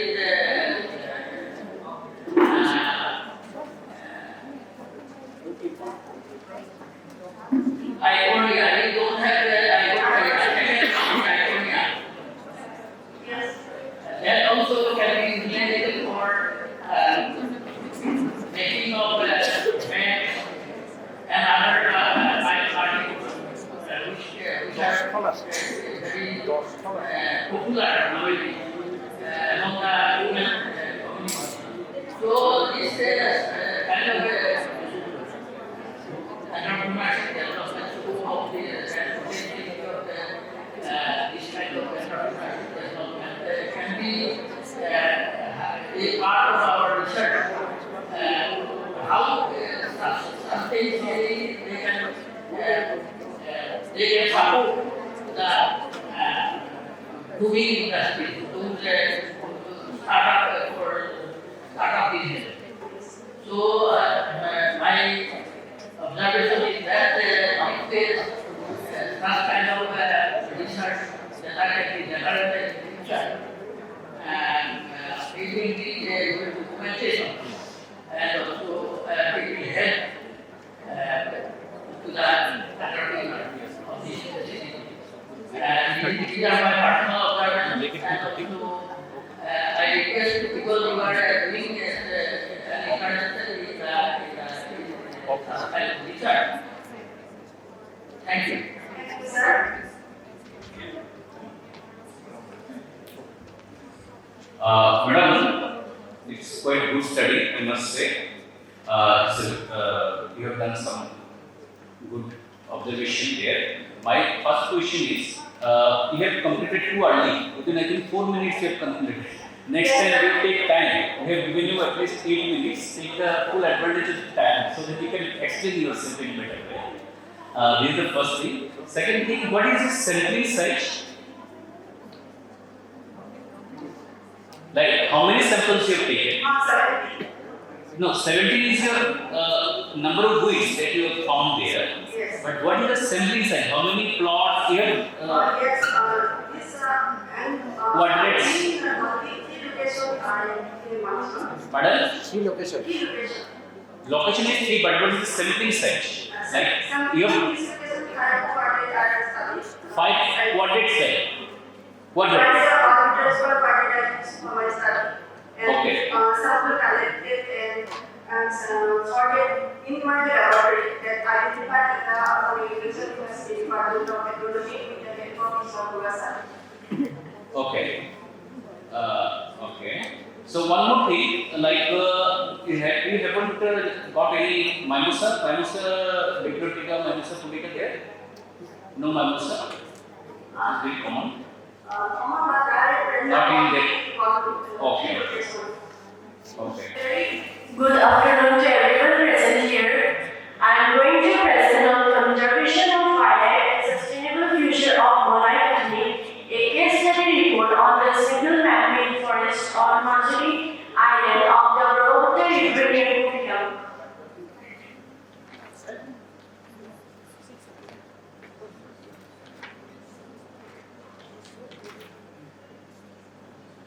In the narrative slide, the history of human evolution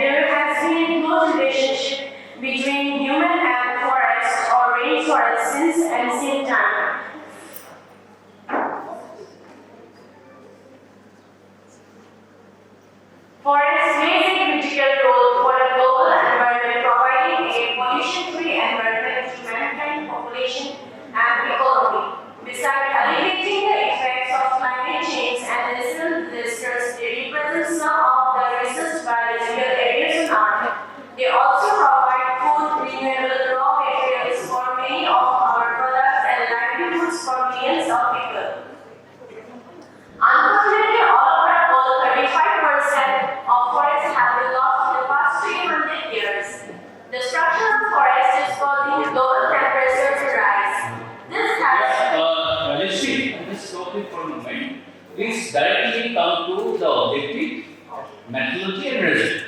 Okay, introduction is okay. The main objective of the paper is to study the impact of Jadav's Pine's wide forest towards environmental sustainability.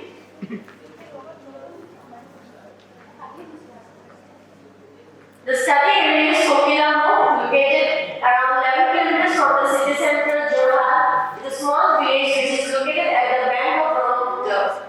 Majuli is the largest island in the Brahmaputra River. Total area 1,250 kilometers square, but by 2014, erosion has reduced its area to 352 kilometers. Local environmental activities other bank has planted a 550-hectare forest known as Monai Forest to combat erosion on the island. The methodology of the study is done through primary and secondary sources. Primary data is collected from the local living near Monai Forest and from Jadapai in Morocco. Secondary data is collected from online research article, namely Jada Monai the Forest Maps of India, authored by Devojit Varma at Royal Global University and University of University. Here are the pictures of going to Monai Forest. In this slide, I have noted the observations and findings in the forest. At the age of 16, Jadapai joined the social forestry program to help plant and protect forest covers in 1978. Once the work was done, he continued to plant trees in an area of 1,360 acres over 20 years around the Brahmaputra. He has successfully transformed the barren land of 550 hectares into a large green forest all by himself. It took almost 20 years for him to turn it into a forest, and he is very protective about it. According to some wildlife experts, the forest now attracts 85% of the world's migratory birds, has been declared by wildlife experts. A herd of around 100 elephants regularly visit the forest every year and generally stay for around 6 months. Now there is 5 rhinoceros in the forest and 2 pythons and 2 Bengal tigers. Initially, Monai Forest had attempted to grow bamboo and new seedlings provided by the forest department. He affectionately watered and guarded the plants. After his hard work proved to be successful, he planted silk cotton sapling. There are several thousand trees including Prabhal, Arjun, Pride of India, Royal, White, Sienna, Silk Trees, Simolo, and many more. I have presented the diagnostic presentation of the percentage of animals found in Monai Forest.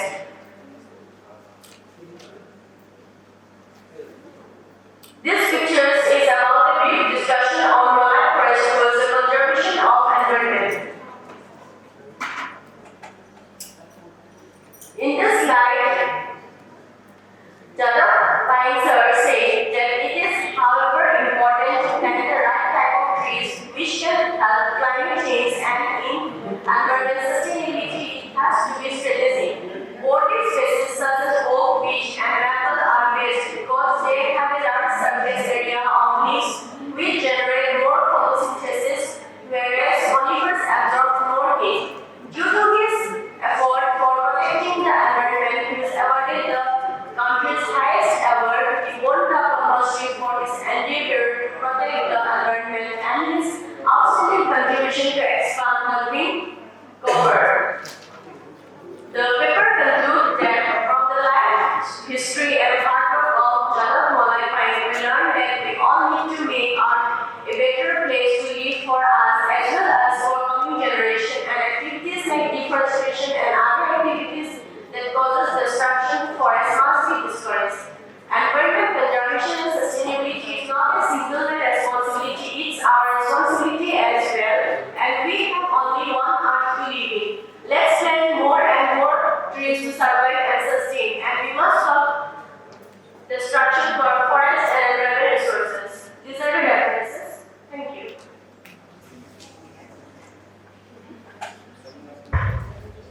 Directly come to objective. Okay. So, myself, Dr. Fati Ravi from the Department of Zoology, counter knowledge. And the title of my paper is Isolation and Evaluation of Antimicrobial Activity of Bioactive Fraction from the Leaf Extract of Lantana payment. Just a brief introduction. We all know that infectious diseases are increasing day by day, and due to various factors like climate change, antibiotic resistance, etc. And skin diseases are also one of them. So, use of synthetic drugs for controlling these diseases gives adverse effect and also triggers antibiotic resistance in microbe. So, so we can use the alternative way to control this problem. And medicinal plants and herbal medicine is one of them. So in this study, I have selected Lantana camera, which is locally known as Buful, to isolate bioactive fraction from it and to evaluate its antimicrobial activity. Coming to the main objective. So first, the objective of my work is to do phytochemical analysis of leaf extract of Lantana camera, then evaluation of antimicrobial activity of leaf extract, then isolation of bioactive fraction from the most potent antimicrobial, most potent extract with antimicrobial activity. And the last one is the degradation of bioactive fraction. So this is the plant profile. This plant Lantana camera, which very known as Buful, comes under the family Hydraceae. It is a shrub which contains some colorful flowers. So it is found in agriculture, fields, grassland, as well as forests. And traditionally, this plant is used in various purposes like skin disease, respiratory problems, measles, asthma, etc. Now the methodology. So first I have collected the plant leaves, then washed them and set them for 7 days, then grind them into powder. Then this powder is used to make extract by using some solvents like water, ethanol, methanol, and acid. After that, by using all extraction method. After that, phytochemical analysis of the extract was done, and as well as the antimicrobial activity screening was done. Then the extract with highest antimicrobial activity subjected to column chromatography, and also TLC also done. Then after that, this after the column chromatography, I have found 17 fractions, out of which only 3 are bioactive, and out of these 3, one highly bioactive fraction was achieved. And this fraction was characterized by using FTIR, LCMS, and NMR. So phytochemical analysis was done by using the method described by Sopora, like analysis of carbohydrates, protein, amino acid, ethanol was done. For the antimicrobial activity analysis, I had used other well diffusion method against four microbes, 2 bacterial and 2 fungal. These are responsible for causing skin diseases like Staphylococcus aureus, Staphylococcus epidermidis, Candida albicans, and Microspora canes. These were obtained from the IML Chandigarh. Now the result, phytochemical analysis shows that most of the extract from the leaf of Lantana camera possesses active phytochemicals like flavonoid, tannin, phenol, saponin, etc. And then antimicrobial activity in the form of zone of infusion I am showing here. Here the metabolic extract of the plant leaf of Lantana camera shows the highest antimicrobial activity against the acid microbes. So these are the pictures showing the zone of infusion of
It's a nice presentation. Thank you, sir. Yeah, and the way you're presenting it also is very good.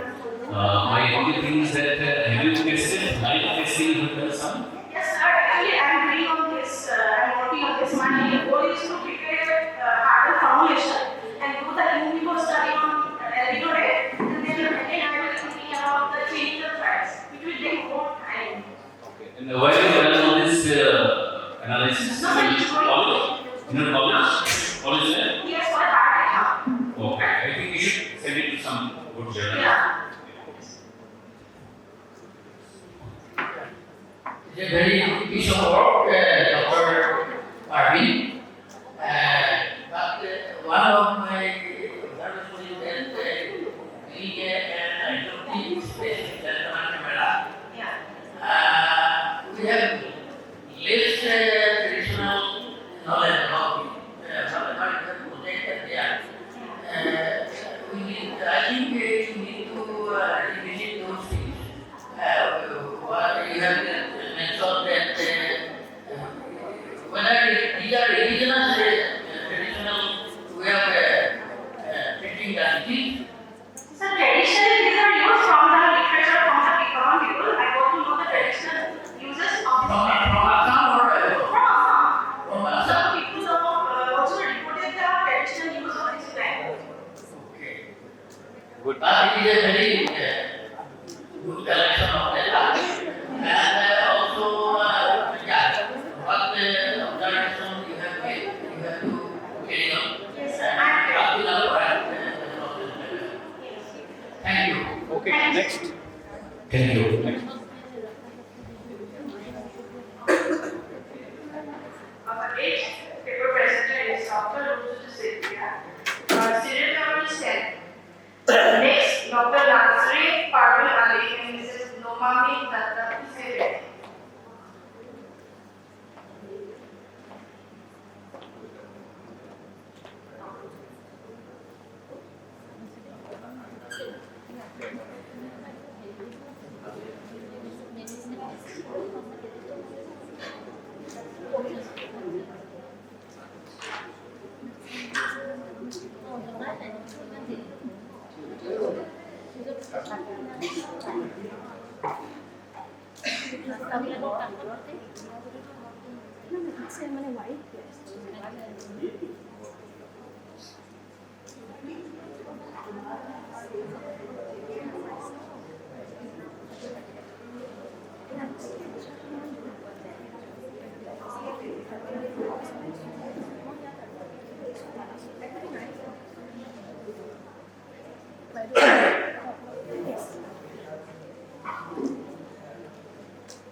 Good afternoon, everyone. Respected resource persons, faculty members, research scholars, and my students. I'm going to present my paper under the subject green chemistry, and the topic is isolation of a novel organic compound from an important ecological plant, Scoparia tarsis. So Scoparia tarsis in SNAs is called Motomegary or Bonhelia. It's a very common plant. It's a herb, and among the indigenous community, among the ethnic community, the plant has been used for its diverse pharmacological properties. The plant has analgesic and anti-inflammatory activity, neurotropic activity, antiviral, anti-malarial, anti-cancer, and anti-diabetic activities. So traditionally, the plant has been reported to be beneficial for the prevention of diabetes in India and Nigeria, and for hypertension in Taiwan. So after literature survey, I have found that although some works have already been carried out by different researchers in different parts of the world, no work has been documented documented from Northeast region, especially from Assam. So that's why I have selected this particular plan for my study. So objectives of my study includes, first of all, preliminary phytochemical screening of different solvent extracts of corporate gases. After that, isolation of some natural compounds from biological compounds using different chromatographic techniques. And finally, characterization of the isolated compounds using different spectroscopic data analysis. So, for preliminary phytochemical screening, first of all, I have collected the plants, dried it, powdered it, and made different solvent extracts using solvents like petroleum ethanol, ethyl acetone, ethanol, etc. And with those crude extracts, I have performed preliminary phytochemical screening by Folate Standard Protocol by CPT in early 1997. And the results of phytochemical screening show that the presence of the alkaloid, saponin, tannin, and flavonoid in the crude extracts. After that, I have done the TLC profiling, thin layer chromatographic profiling of the crude extracts and different solvent ratios and their added values are estimated out.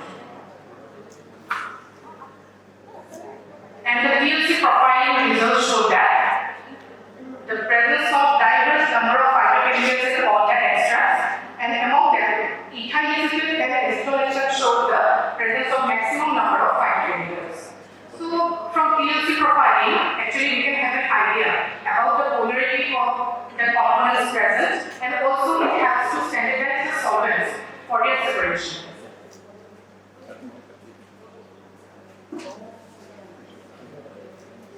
So, after TLC profiling, for isolation of biological compounds, some important biological compounds, I have done polar chromatography.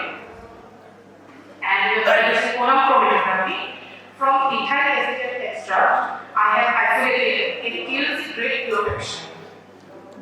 And the fraction was further purified using repeated TLC and repeated TLC. And finally, I got the compound. And the nature of the compound was very amorphous and it is soluble in different organic solvents. After isolation, characterization of the compound was done using different spectroscopic data analysis, such as empty-pilot spectroscopy to get the functional group of the compound, then NMR spectroscopy to get the number and position of carbonic hydrogen atoms, and the mass spectroscopy to get the molecular mass of the compound.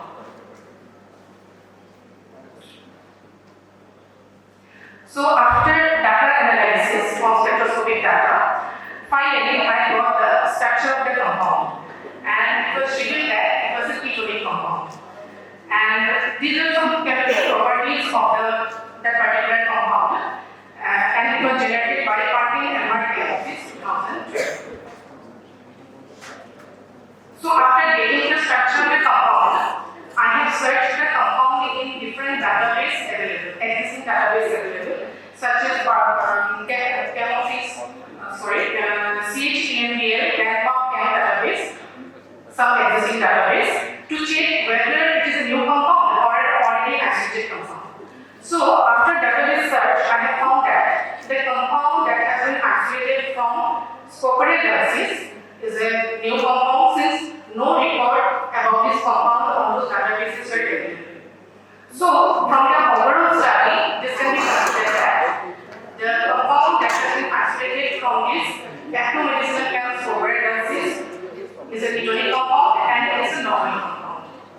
So, after that, I have done some in silico screening of the compound using different bioinformatics tools, but that part is not included here in this paper. So that's my document presentation. Thank you. Nice presentation, madam. Thank you, So, is it the first report? Sir? Is it the first report of this species for this compound? Or it can be From the from Northeast region, this is the first compound. Previously in different parts of the world, they have accepted the program. What you told the name of the Nobel module degree? Module degree, yes, sir. It is traditionally this cat has been imported to beneficial for diabetes, Okay. mainly of diabetes. Okay, thank you. Thank you, sir. Good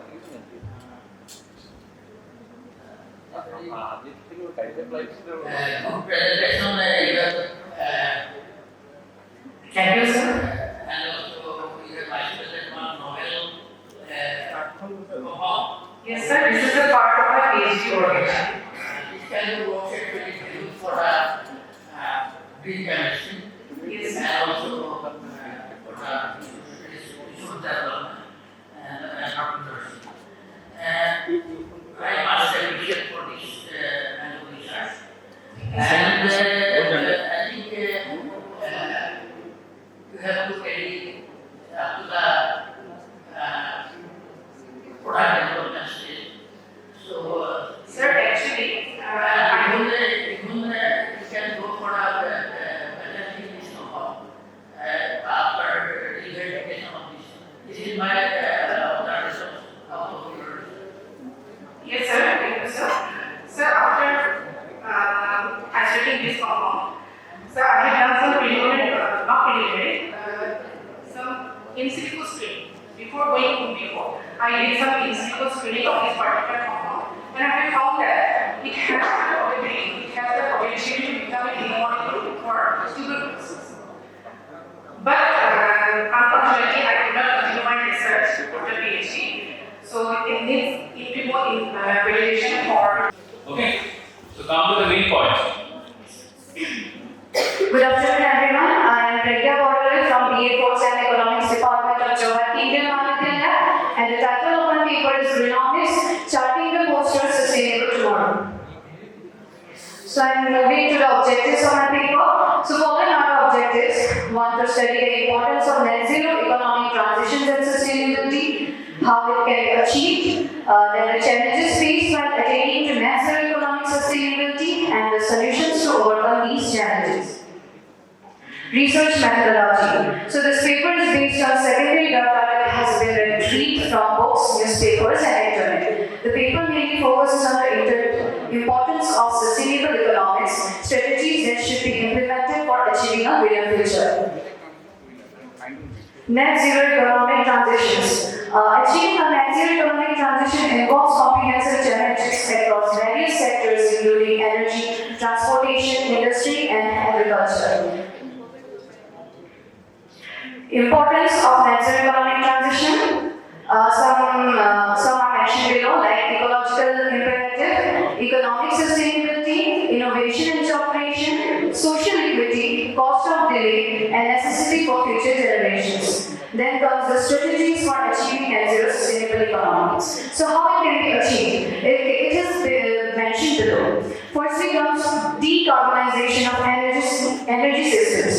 Transitioning to renewable energy sources such as solar, wind, and hydropower is essential for achieving net zero emissions. This involves phasing out fossil fuels and investing in clean energy infrastructure. Some of the technologies to adopt renewable energy resources are solar roadways, kinetic energy harvesting. Technology should be implemented that can capture and convert kinetic energy from moving vehicles and other machineries into electricity. Algae bioenergy. Algae can be used for bioenergy production, including biofuels and biogas, thus utilizing their high power, growth rates, and carbon sequestration. Solar windows, ocean energy technologies, solar power pumping systems. Then comes sustainable land use and agriculture, carbon pricing and regulation, electrification of transportation, transitioning to a circular economy. Shifting towards a circular economy where resources are reused, recycled, and regenerated can significantly reduce emissions and resource consumption. Promoting project design for durability and recyclability, implementing extended product responsibility schemes, and encouraging circular business models can contribute to a more sustainable economic system. So here I have mentioned some empirical studies based on this topic. Then comes the challenges faced when transitioning to net zero sustainable economics. Some of them are dependence on traditional industries, resistance from established businesses, lack of sufficient regulatory frameworks, public awareness and education, poverty and inequality, deteriorating quality of resources, global coordination and collaboration, extreme weather events. So, solutions to these challenges faced when transitioning to net zero sustainable economics. Some of the solutions are financial incentives, provide subsidies, tax credits, and grants to encourage investment in renewable energy and energy efficient technologies, facilitate public-private partnerships to mobilize capital for renewable energy projects. Then comes technological innovation, infrastructure and transportation, policy and regulation, stakeholder engagement, education and public awareness. By implementing these solutions in a coordinated and comprehensive manner, societies can overcome the challenges for transitioning to net zero economics and successfully achieve a sustainable low carbon future. So some global partnerships and real-world examples of net zero sustainable economics.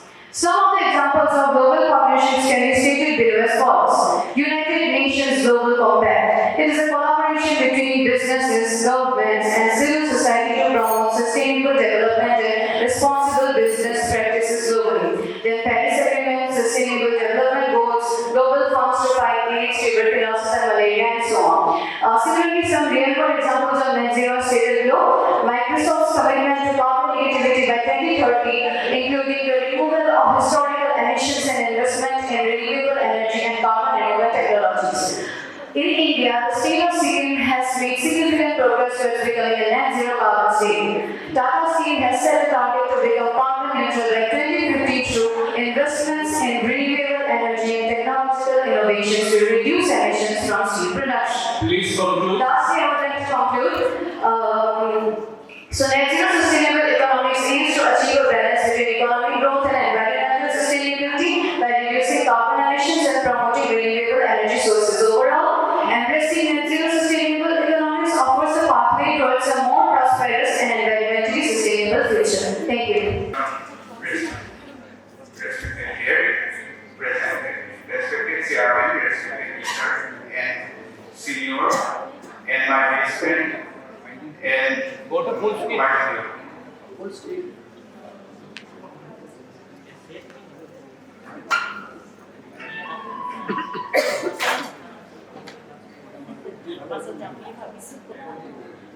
You're fine.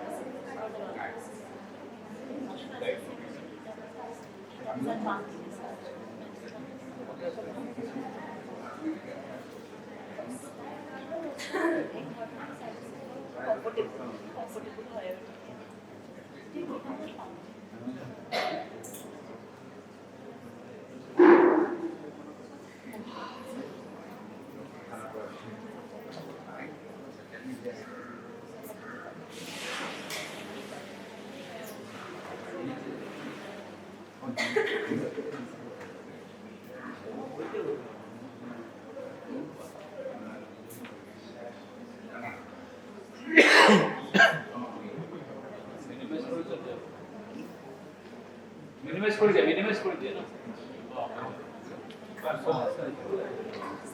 Today I am going to talk about on the topic my seminar regarding effect or of artificial intelligence in education and research, developing opportunity and ethical consideration. Name of webinar, Radhakali BA Concept, Department of Economics, Arts.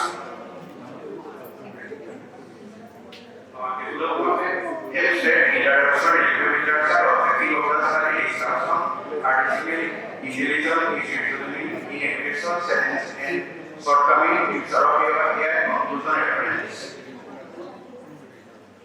Introduction. According to artificial intelligence on MSc Kartika, it does science and engineering of making intelligent machines, especially intelligent computer programming. AI is way making a computer control robot, a software team intelligently in the similar manner to intelligent human team. Goal of AI to create expert system. Second, to implement human intelligence in machine. Third, problem solving. To create expert system, this is the system is to understand, think, learn, and behavior like a human. Example, Sophia robot. Second, to implement human intelligence in machine. Can be made to solve a real-time problem. The required knowledge, solving complex.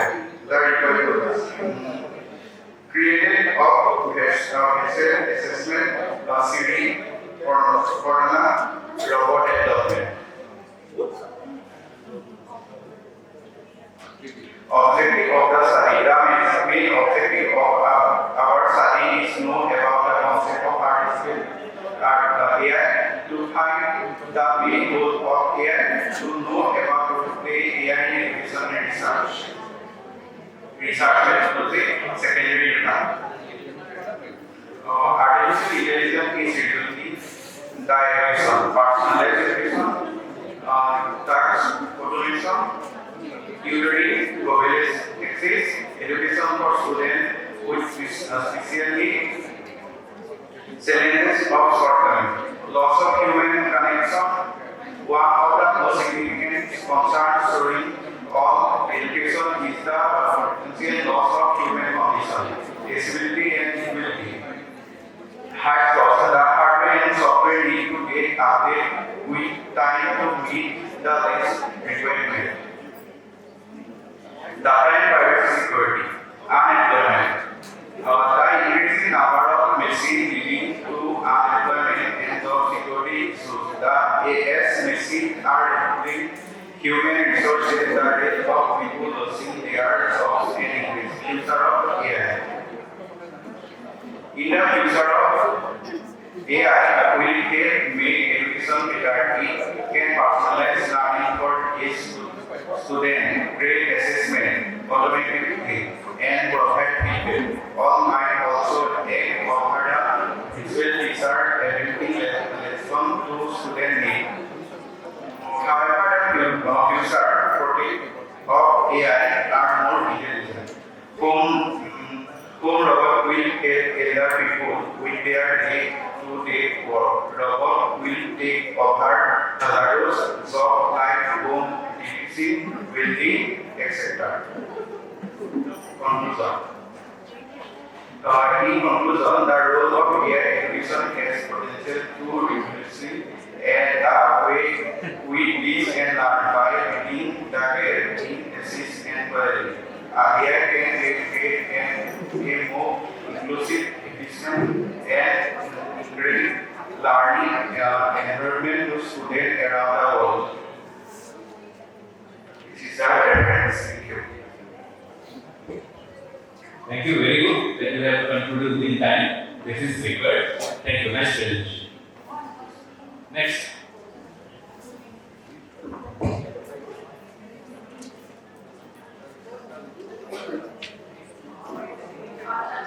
Paper presenter is Priyanka Swara and Gopal Mathur. Their series number is 15. And next, Tariq Zaman and Vishwadit Dwara, please be ready.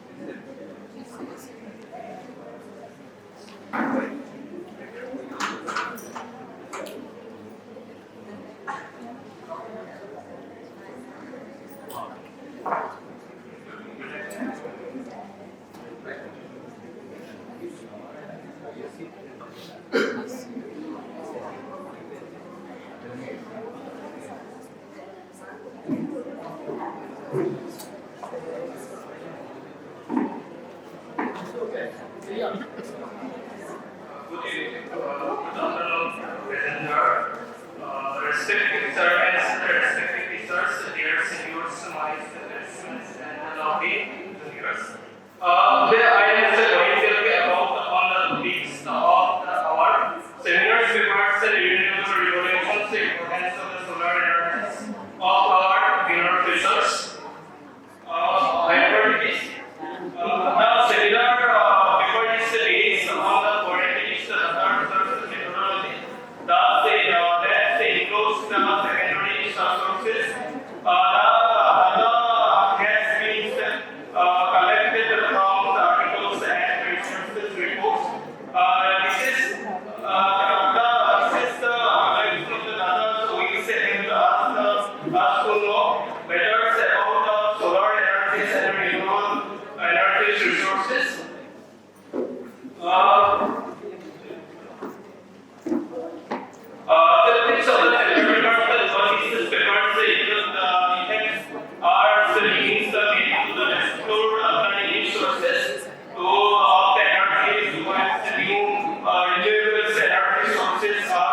farms, fox drives, and fostering agricultural improvements in remote areas. Photovoltaic technology. Photovoltaic technology harnesses solar energy to generate electricity through photovoltaic effect. It is a technology that connects sunlight directly into electricity using solar cells with oxygen conductor materials.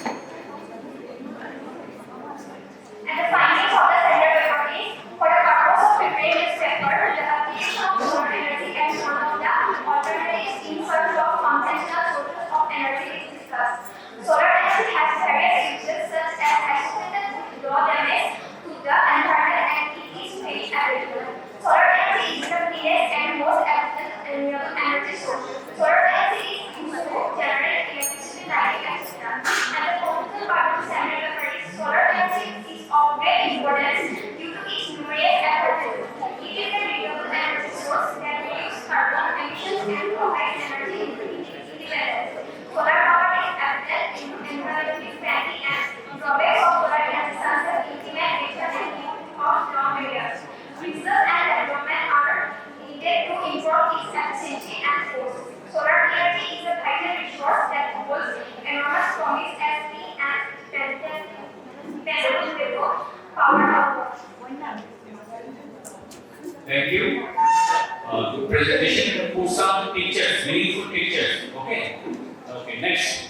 Good afternoon, everyone. One and all present here. Myself, Tarik Samal, and I am from the Department of Political Science of Jona Kendra Mahavidyalaya.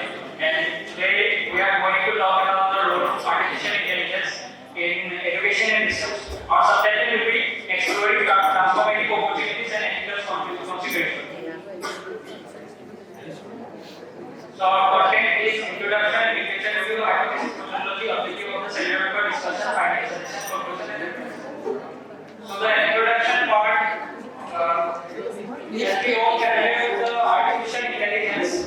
Artificial intelligence Come to objective, and then here. So our objectives of the seminar part is how AI is relevant in education and research. What are the benefits and challenges of AI in education and research? What are the data handling and privacy concerns that we need to know before implementation of the artificial intelligence as well as after the implementation of artificial intelligence? So discussion on the seminar part is like personalization learning, intelligent tutoring, automated assessment grading, predictive analysis. These are some of the assumptions that AI will implement before, after the implementation of the AI in education and research. So personalized learning will help every individual students to get to know about everything, giving privileges to every individual student. Intelligent tutoring helps them to take the feedback from the students and then point out every single student so that they can be prepared and enhance their education and knowledge.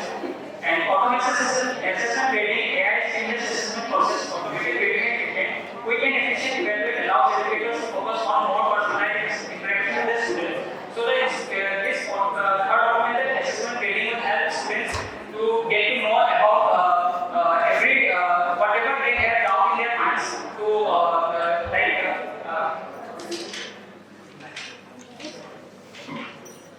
like students, the teacher can assist them and help them to understand their concerns. The predictive analysis is like predictive students' performance based on the current situation, how they will perform in the future. So it predicts the future. It predicts the future of the students by looking at the current situation of the students. So I would like to call my co-author, Vishwajit Bora, to continue the research part. As my friend Tariq has already discussed about the importance of AI in education, now I'm going to discuss about the importance of AI in the research sector. So we all know that the AI is very up-to-date instrument in the 21st century. So it is also have some software for research sector. Firstly, it helps us with data analysis and mining. Data analysis and mining basically is a process or method which is given by AI, which we are able to handling data sets more efficiently than the traditional method. Now, secondly, AI also contributes to hypothesis generation by identifying nature research, research. Thirdly, it also helps us to decision support system. It also helps us as a decision support system. So in the sphere of the decision support system, AI is so accurate and it is going to be very efficient to make decision. Therefore, it is also known as a support system. The rest of the part of this seminar Frank Curry. Yeah. Time is over. Time is over. 5 minutes is over. You want to say the last sentences? I would like to say the challenges and consideration after the implementation of the AI. We have to focus on that. So the ethical concern is that the privacy issues, bias, algorithm, and responsible AI use of are critical ethical consideration in both education and research. Some of the issues that will arise are privacy concerns in ethical consideration. Adopting and training educators need to get trained before the using AI. It will also require professional development. Thank you. Good presentation. Again, concept, technical concept, and pictures. Okay, thank you. Next. Good evening to all present here. Myself, Supriti Bordole. Currently, I am pursuing my master's degree in life science. And my teammates are Priyanka and Smriti. They both are the 6th semester students of Jawaharlal Nehru Mahavidyalaya. Today, we are going to deliver a presentation on conservation of wildlife and innovation, preserving nature through technology and innovative ways.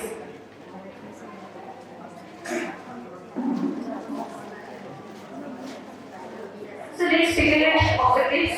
So the objectives of this paper are biodiversity preservation, to maintain the diversity of species and ecosystems by bioengineering techniques, prevention of poaching and illegal cutting down of trees with the help of UAV, drone, satellite link, sustainable resource management. Conservation aims to promote sustainable use of natural resources through technology, observation of animal behavior and migration studies for better habitat management through GIS and GPS methods, to educate and spread awareness among people for better understanding for preservation of biodiversity. So, threats of wildlife habitats. There are 9 possible threats that are seriously impact towards conservation of wildlife. Threats like natural habitats are destroyed or degraded due to urbanization, deforestation, infrastructure development, poaching, illegal hunting, poses separate effect to many species. Pollution from sources such as industrial runoff, agricultural pesticides can contaminate water, soil, and air, harming wildlife and ecosystem. Overexploitation of resources and also climate change affect wildlife and their habitats in various ways.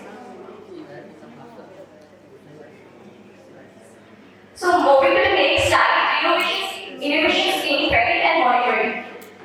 In the recent few years, there have been much innovations in tracking and monitoring technologies for wildlife, such as utilizing drones for surveillance, GPS tracking, satellite telemetry, radio telemetry, camera-based focusing monitoring.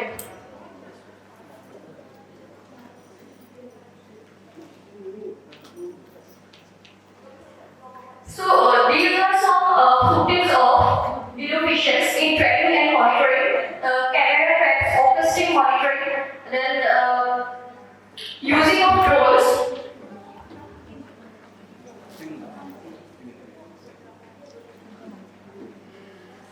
So drones play a crucial role in anti-poaching efforts by monitoring protected areas for illegal activities such as poaching, logging, mining, illegal cutting down of trees. So here this is the footage of drones using in wildlife conservation. So now the next topic is GPS tracking. GPS tracking is a technique used in study of animal migration to track the movements of wildlife species across various landscapes and habitats. Here there are some migration studies included here. Advancements in wildlife rehabilitation. Basically, wildlife rehabilitation refers to taking care of treatment and injured orphan or sick wildlife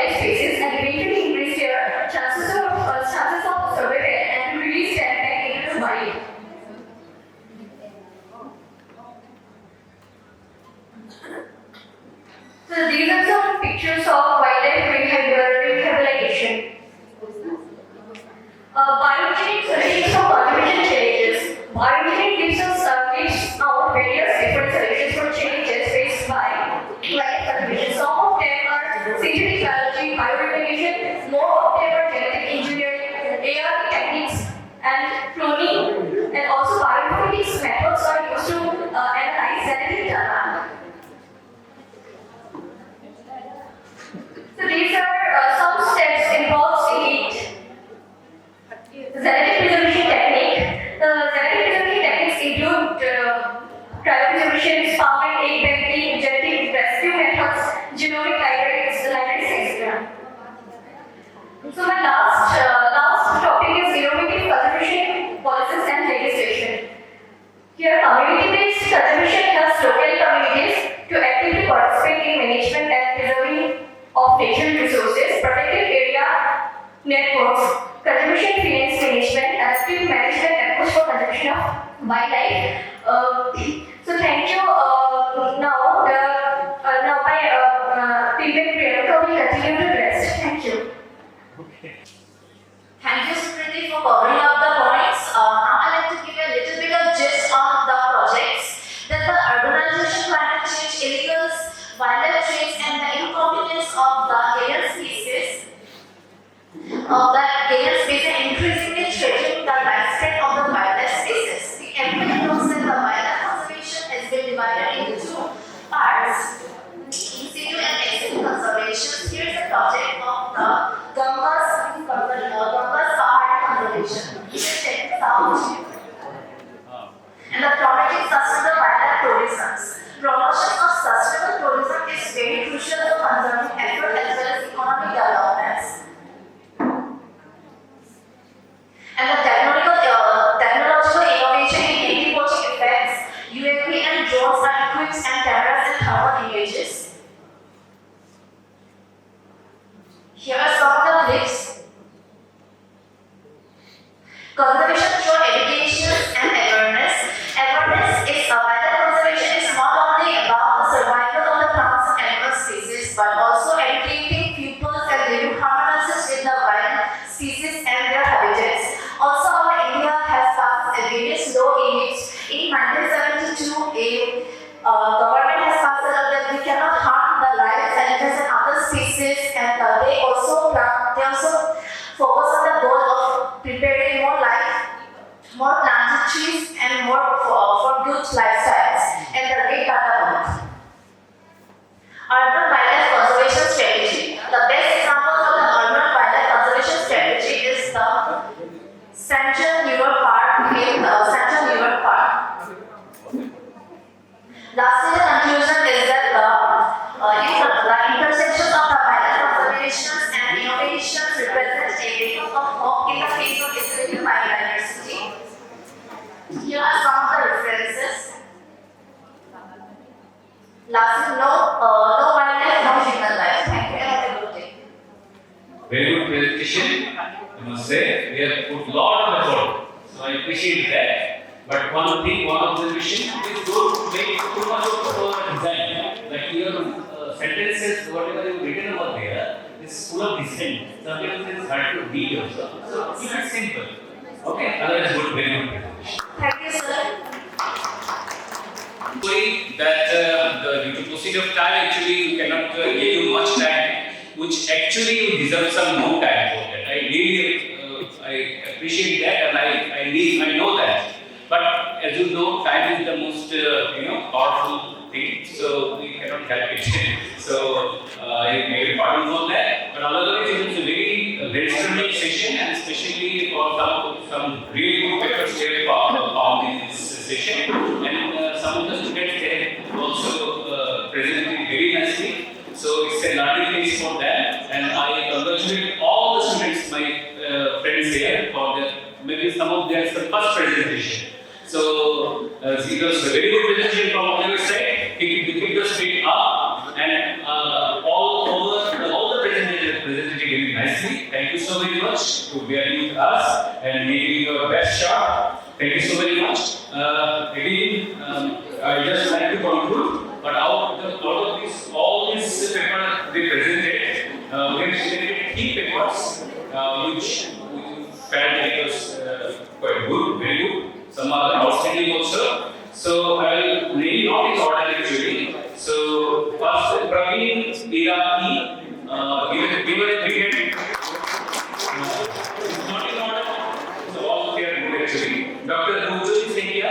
her a big hand. And Rashmi Rinamra. Okay. Thank you so very much. You want to say a few words? So, we are coming to the end of this 3 technical session. So, we found that yes, students are very new, but the faculty members already they have presented and how to present these technical papers. Some of the students still need, yes, but this is for the first time they are standing before the audience. It's good. Excellent. Some of the students it is excellent. They are coming up like this, and some new topics also they are coming. They collected some information from the either from the newspapers or from the internet. Thank you very much. We have ended this seminar presentation. But still, we have to learn, we have to inculcate some research methodology. Without some of the research methodology, we can't go for it to make a design of a research. So, it is my humble request to the students who are the beginners to inculcate, cultivate. It is very good interface. You have you can search from the Google itself. There are so many research methodologies. Even some of my colleagues may think that we are from the arts background, we are from the commerce background, we are not from the scientific background. So how secondary data can be presented in a scientific way? It is not like that. We must have studied those data which are actually valid for my study. And then only we can generate data in a scientific way. Then we can present and we can interpret it in the scientific way, we can conclude it. Otherwise, it is not. So, it is my humble request to all of you, the scientific communities. It should not be think about that we are from the arts background. So many of the arts background human beings, they have contributed to the development of science. So it is my request of you to inculcate the scientific methodology, research methodology. It is available in the internet. And through it, we can improve. Otherwise, the dissemination of science it will be very difficult. Even in the 21st century, we are still thinking about believing in the not in science. So we are believing so many superstitions. To believe in those superstitions. To come out with a scientific way, our thinking, our process, our methodology of searching the things, observation should be scientific. So, with this, I conclude and also request all of you to cultivate your research background. Inculcating the research methodology. Thank you. United States is a professor at Melbourne University of Delhi. And then the keynote address was delivered by Diponson, the Assistant Innovation Director, Ministry of Education, God of India. He could not come physically in this seminar, but he presented his talk nicely and really very good. Pansal for giving the time in this seminar. He's really very busy person, making all the management regarding incubation innovation on behalf of the Education Department of India. I would like to express my sincere appreciation to the organizing committee, all the faculty members, all the people who are behind the scene. So making this seminar possible. Food committee, abstract committee, and then other various committees. Again, I would also like to thank the culture committee. We had a very good culture product history. Now, as we meet here to this seminar, so let us carry forward the spirit of innovation and entrepreneurship on our mindset. Okay, so we must be able to create the right kind of environment, right kind of ecosystems for the students, faculty, researchers, so that we can come up with a solution for their problems as well as solution to the global problems. So these are the main theme of the seminar: how we can incorporate our education with research and then innovation and come up with a solution to the local problem as well as the global context. On behalf of the entire organizing committee, on behalf of the whole college fraternity, I would like to extend my best wishes for your future endeavors. You may continue to dream big and innovate fearlessly and strive for excellence in the coming days. I think the seeds we have spread in this seminar in the next coming years, the participants or the innovators who have joined this conference will come up with some exciting results in the next coming years. And I hope with your cooperation, with your valuable suggestions, we must or we may come up with an international plan. We are planning to come up with an international plan. So this is a national seminar on big canvas for innovation and entrepreneurship. So we'll try to upgrade it in the year 2025 or 2026 into an international platform for big canvas for innovation and entrepreneurship. So with this appeal in front of you for all the collaborating institutions, with your cooperation, with your support, we are going to have one international platform for big canvas innovation, and really we'll try to come up with a solution for local problems as well as for the global problems, just like environmental issues are there, global warming issues are there.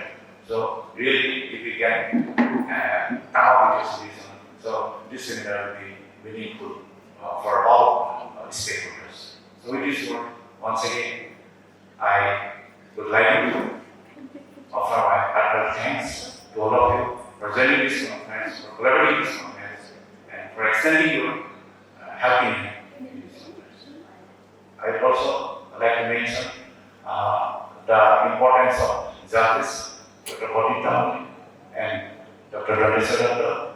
So whenever we request them, they are always trying to come over here and they are giving a tremendous support. So Dr. Bodhi Tamuli and Dr. Radheshwar is a member of IPC, Jurat India Mahavidyalaya. So this hackathon competition was evaluated by Professor Bodhi Tamuli and Professor Radheshwar. So I am also very much thankful to Professor Radheshwar and Bodhi Tamuli for giving us the time and giving their valuable suggestions of time to time. So with these words, once again, I would like to thank you for your joining this conference. Thank you.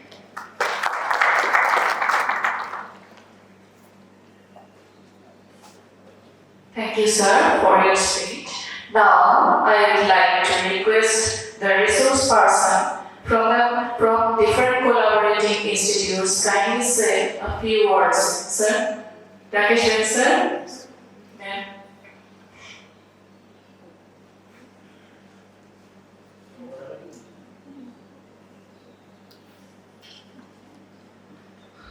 Good afternoon,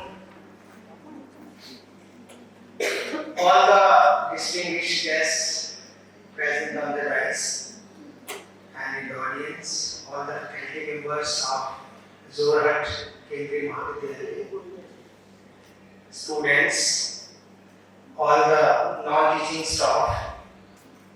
So at the outset, I must congratulate the whole organizing team led by Principal Dr. Gulen Satya for putting a very excellent show during this 2 days national seminar on innovations and entrepreneurship.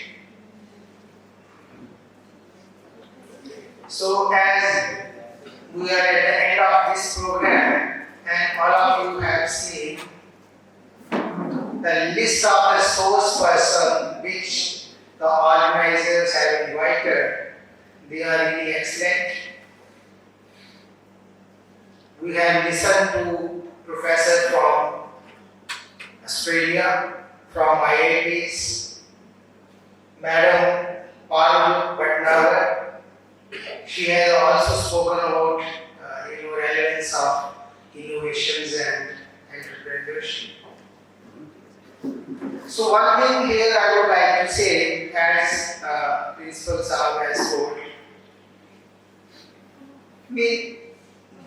you must, as a student, you must think big. So when your dreams are high, I am sure you can definitely achieve your dreams. And at this point of time, I can say,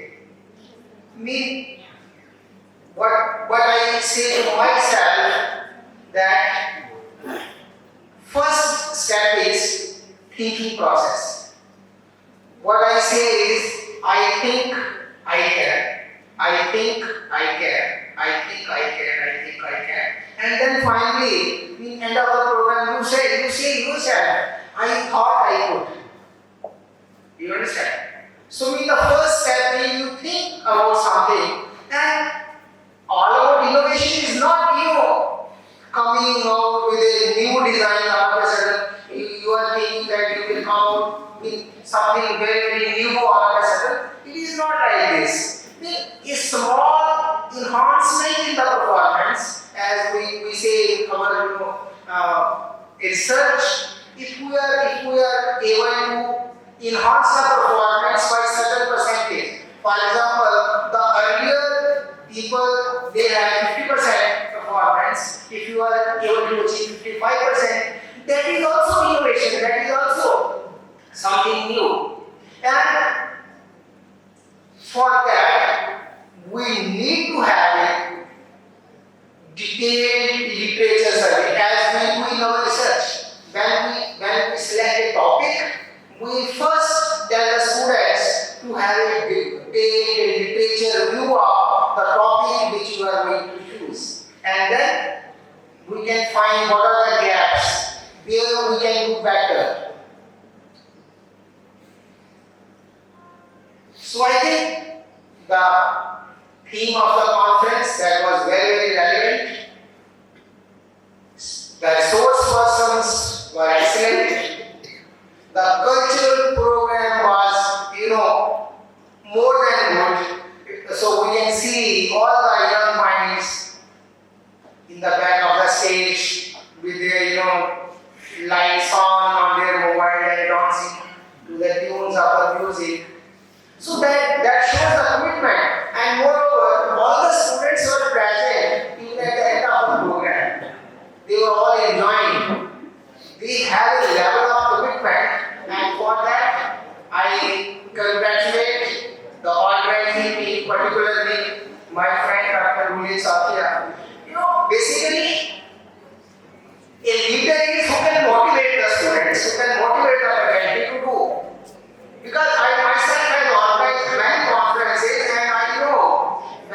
have to organize a conference, you have to do a lot of work at the time. So I organized an international conference in 2019. Dr. Rudin Safia, he also came to Jammu University. And I, along with my research scholars, we used to work up to 2:30 in the night. Because for example, if you are the leader of the conference or you are in charge, you are principal, so you have to do a lot of homework, a lot of work at the backstage is required for organizing good conferences. And here I must say, everything was perfect. There were absolutely no loopholes. Timings, as the madam has already told, everything was right on time. So I can only wish the Zorhat Kendriya Mahavidyalaya that this institution will progress by leaps and bounds, and our university will always be ready to collaborate in all their future endeavors, and where we can help, definitely our helping hand will be there for all the activities which the JKM will like to do in the future. So once again, I thank the organizers, thank the principals and the committee members for inviting me to this place. And I really, coming to this place means Assam is attracting me again and again. So I wish I would come again. So something is that. So we next time. So last time I came, I could not go to Kaziranga National Park. So this time we did Kaziranga National Park. So last time I went to Shivsagar, but this time I could not go to Shivsagar. So let us leave something for the next time. So with these words, my best wishes for you. Thank you very much for inviting me. Thank you so much. Thank you, sir, for your valuable speech. Now I would like to request Dr. Parul Bhattacharya to deliver his speech.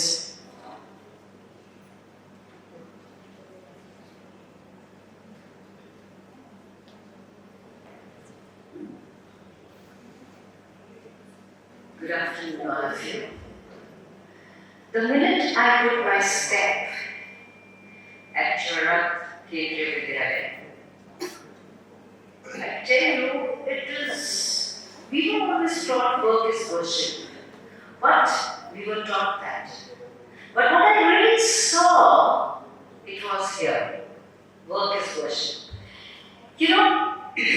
Today, what is required is everything should be done on time. Everything should be done in an articulated way.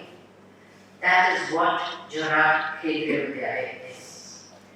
Excellent. There is no words to say. I can see the faculty, the entire faculty, the way you people work. To the dot. And the way I look into is when the management is excellent. I've met the president of your institute, I've met the various organizers, I've met the principal. When the management is excellent, he has the support of his faculty, and the faculty has the support of the students. It's the best. And so also I have an international conference, and I say that the day is not far when Jorak Kendriya Mahavidyalaya is going to become a university, and one of the best universities in the country, especially in Assam. I have been to Silchar, Assam University. I don't want to say anything, I'm not comparing anything, but what I saw here is commendable. Thanks a lot, and you all are welcome. You can take my mail ID, that is parul@di.ac.in. In any way, so if we want to collaborate, we want to do things together, the Alba University is open. We don't have a center in any of the ASEAN states. The seven sisters. We don't have 7 or 8? 8 sister states. The other has 484 centers, but we don't have any in ASEAN. So with my open hands, I extend that we would love to have a center in your institute to start off with. For that, you don't have to make any payments or anything. You can look into our website and you can see there. But I can only request you people, but we have to go through, because being a university, we have to go through a vice chancellor and a registrar. So a couple of mails we need to exchange, but you people, all the faculty members, please look into the website of DI and see the distance courses there. And we will start them after that. Also the ministries, various ministries, skill development, innovations, there are a lot of ministries, they all are sitting with open hands like that for your northern eastern states. This is going to happen. Thanks a lot. And let me not just go on boring you with a lot of things here. But you all are welcome. Thanks a lot. Bye-bye. Thank you, ma'am. Now, I request Ms. Iman Dar to carry out the distribution of prizes for IELF and film competition. Iman, prize is yours.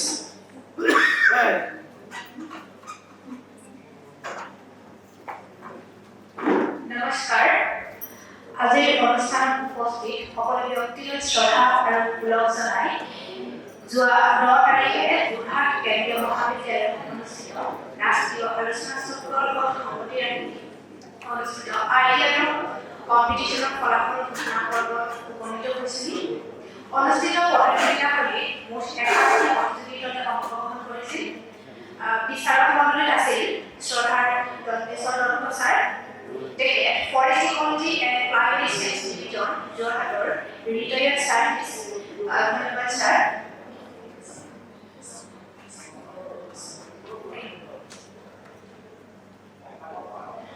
Excuse me, I request Dubodari sir to deliver a speech as Collaborating Institute.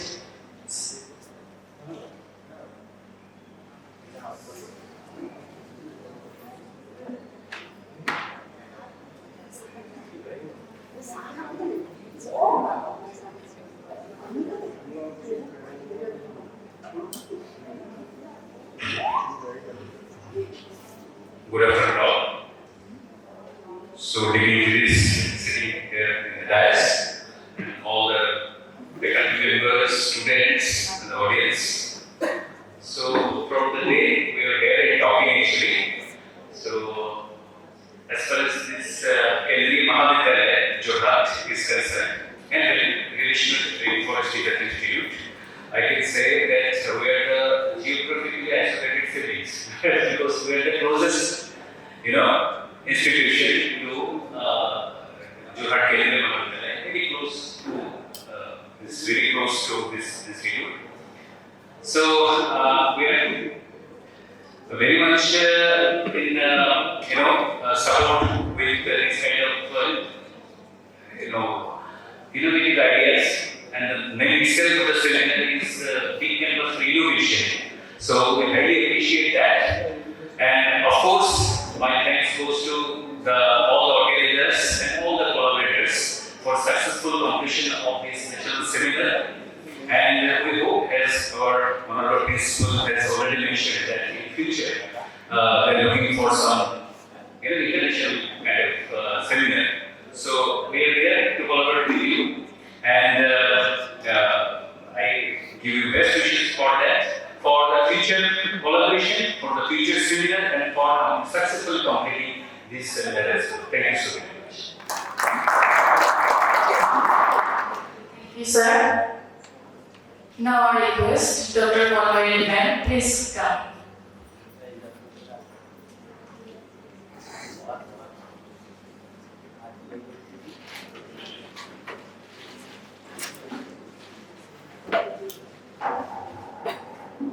Good afternoon, respected members on the dais, respected dignitaries there, faculty members, and dear students. It's a pleasure to collaborate with Jorhat Indian Mahavidyalaya for this conference.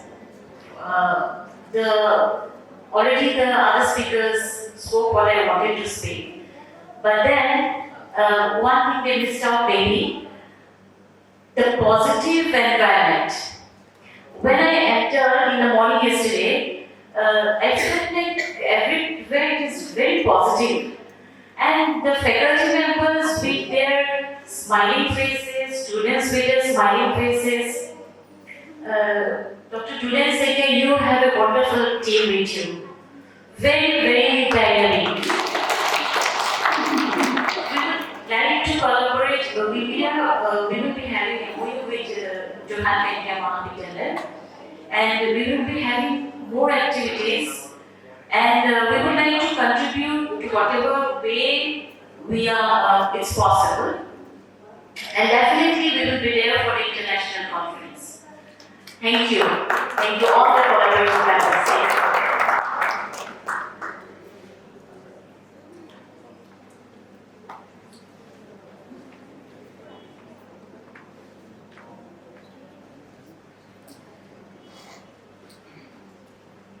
Thank you, ma'am. Now, I'd like to request Walid sir, please come.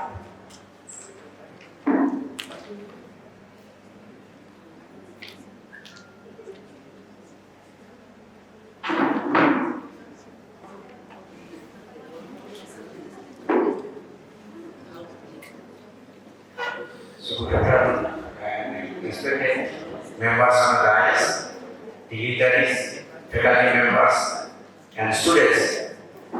So morning onwards, we are here only talking, discussing a lot of things during our technical session. So this seminar this is a completely successful one. And in collaboration, I am from the CSR, Northeast Institute of Science and Technology. So not only this seminar, but for our students' activities also, we are collaborating. Some of the students are taking training in our institute also. So we will hoping that more of that type of activity will collaborate in the future also. So with these few words, I wish কম্পিটিশনৰ ফলাফল ঘোষণা কৰিবলৈ ঘোষণা কৰাৰ উপনীত হৈছিল। অনুষ্ঠিত প্ৰতিযোগিতাখনি মুঠ 11টি প্ৰতিযোগিতাৰ দলে অংশগ্ৰহণ কৰিছিল। বিচাৰক মণ্ডলীত আছিল ডক্টৰ দত্ত ছাৰ, তেখেত forest ecology and climate division, যোৰহাটৰ ৰিটায়াৰ্ড চাইণ্টিষ্ট, ধন্যবাদ ছাৰ। দ্বিতীয় বিচাৰক আছিল Pradip Tamani sir, taken ex-HOD, Department of Biochemistry, Dr. Research Institute, Jorhat. তৃতীয় বিচাৰক আছিল Shonari Isan Fukon sir, ex-HOD, Department of Soil Science, Dr. Research Institute, Jorhat. সন্মানক বিচাৰক মণ্ডলীয়ে ইতিমধ্যে প্ৰতিযোগিতাৰ ফলাফলসমূহ আমাৰ আগত অৰ্পণ কৰিছে। ফলাফলসমূহ ঘোষণাৰ পূৰ্বে সন্মানীয় বিচাৰকসকলক তেওঁলোকৰ পৰা একাখন কৰিবলৈ অনুৰোধ জনালোঁ।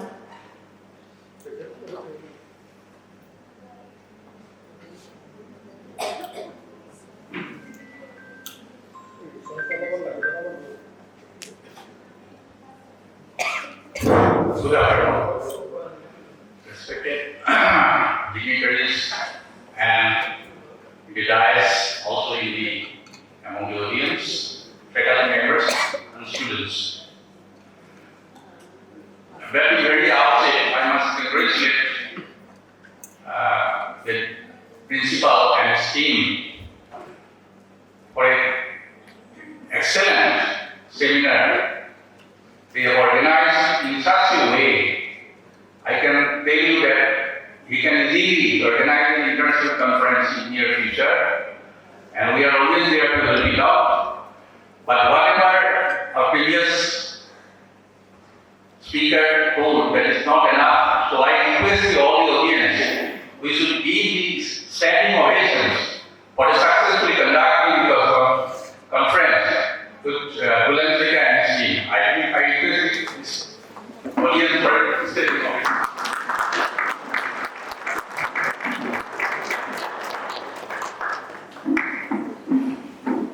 Thank you.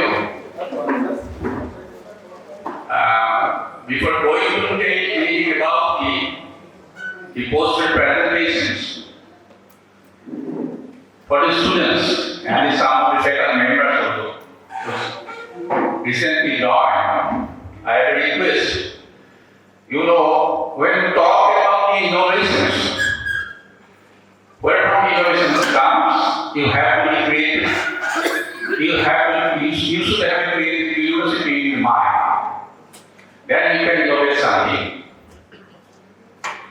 And for the innovations, you should have determination, 40 years to follow. Not for the innovations, but be a successful man. 40 means you have to be dedicated for the work which you are going to carry out. You have to be disciplined enough. In time, you have to conduct the experiments. You have to be devoted. And finally, then it's ultimately you have to be determined for it, to complete it. And for it, you have to be passionate enough. Just for the sake of any research, one should start doing any research. From your research activities, you have to go give something to the society. You have to think first that. And if you are not passionate enough, if you do not like the subject enough, you better not to go for that. Whatever the subject you are attracted to it, then you please start with that. So suppose anything, if you want to, suppose you will walk to microbiology, you have to be passionate enough for microbiology, otherwise you cannot be a successful one. And before going to start any research activities, you have to do some table work. Table work means you have to review some literature, what is going on the other side of the country and the other countries. In the global context, you have to study. And after that, literature survey, you please bring out some ideas and make your objectives and plan properly, develop a methodology, and this way systematically if you do, definitely you will be successful. And those are students working in the graduate level. Yesterday I have seen some papers. Yes, their idea is very nice, but the way they are presenting, you have to improve a lot. Because when you are going to tell something about the subjects, you have to know the subject in depth. Otherwise, if you start the work in between, you may stop. So, first and foremost is that you should go into depth of the subjects, then only you will be successful. And today I have seen some presentations. You should please give the bullet points, not an essay you have to give. Same thing in the poster presentation also. What you have to do is give the objectives, methodology, then results, and finally the conclusions. And that will be bullet points. Not in essay type. Only then you can present properly. And before going to present, you please give the presentations in front of your teachers. If anything you have to review that. After that you should review that.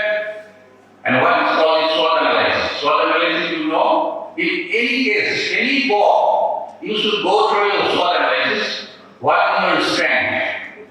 Your strength is maybe infrastructure, in proper knowledge of the subject, then your strength. Then weakness. What is your weakness?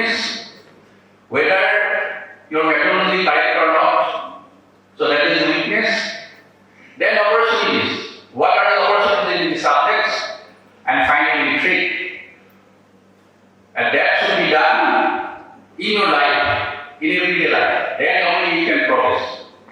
So what you start in graduate level, you please continue to get in master's levels, and after that, you same subject, you upgrade it and go up to PhD level. That way you can be a good researcher and ultimately you become a product. So that is the main thing you have to follow. That is my request. And instead of what I have seen, somebody is planning, giving us some good ideas, but they are not properly practiced because they have not gone based on the subjects. So this is my request. Please go study properly and review the literature properly, and if any confusion, you will ask your teachers of individual subjects. If you are supposed from the art stream, if you are doing suppose AI, you should know something about basics of AI.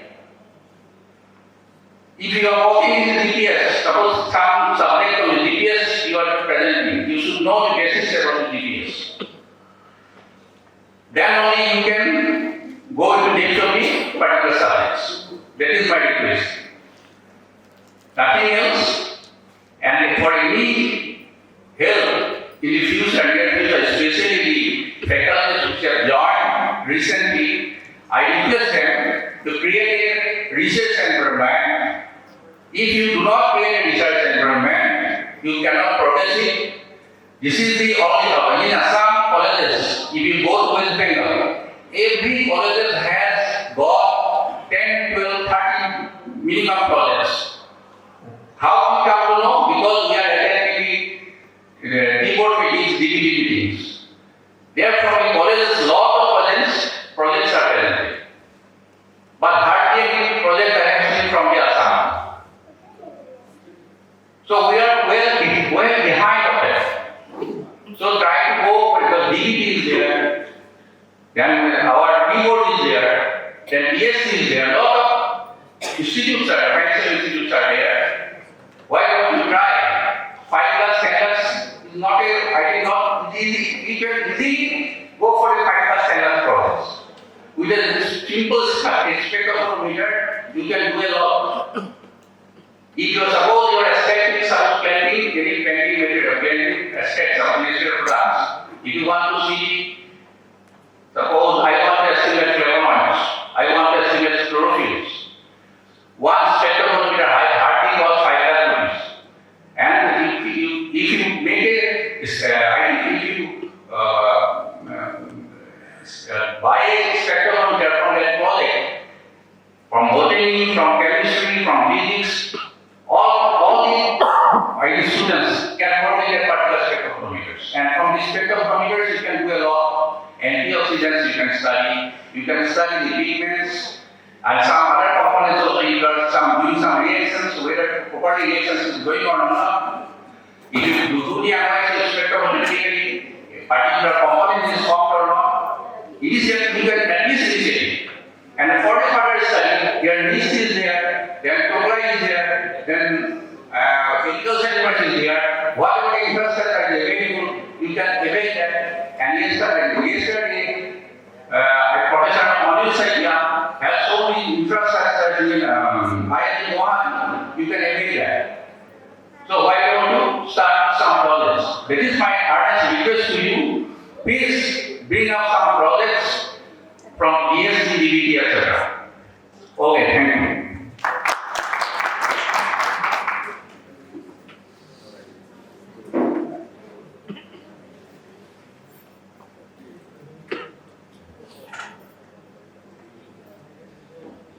এতিয়া ফলাফলসমূহ মই আপোনালোকৰ আগত ঘোষণা কৰিবলৈ লৈছোঁ।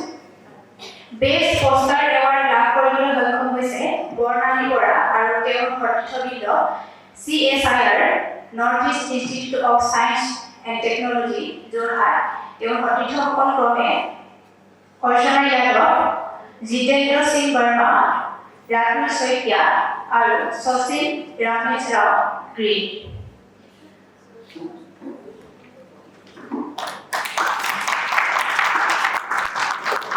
প্ৰথম পুৰস্কাৰটি লাভ কৰিছে সুজন আগৰৱালা আৰু তেওঁৰ সতীৰ্থবৃন্দ গোলাঘাট কমাৰ্চ কলেজ। তেওঁৰ সতীৰ্থসকল ক্ৰমে সম্প্ৰীতি বৰা, সঞ্জীনা দৈমাৰী, গায়ক অঞ্জন ভৰালী। দ্বিতীয় পুৰস্কাৰটি লাভ কৰিবলৈ সক্ষম হৈছে অংকুৰ আগৰৱাল আৰু তেওঁৰ সতীৰ্থবৃন্দ গোলাঘাট কমাৰ্চ কলেজ। তেওঁৰ সতীৰ্থসকল হৈছে ক্ৰমে কৰণবীৰ ঠাকুৰ, মানসজ্যোতি শৰ্মা, গায়ক অঞ্জন ভৰালী। তৃতীয় পুৰস্কাৰ লাভ কৰিবলৈ সক্ষম হৈছে অংকিতা হাতীমুৰিয়া আৰু তেওঁৰ সতীৰ্থবৃন্দ শিৱসাগৰ ইউনিভাৰ্চিটি। তেওঁৰ সতীৰ্থসকল ক্ৰমে পূজাৰাণী দত্ত, ৰীতালী টাও, গায়ক ডক্টৰ নন্দিতা গোস্বামী।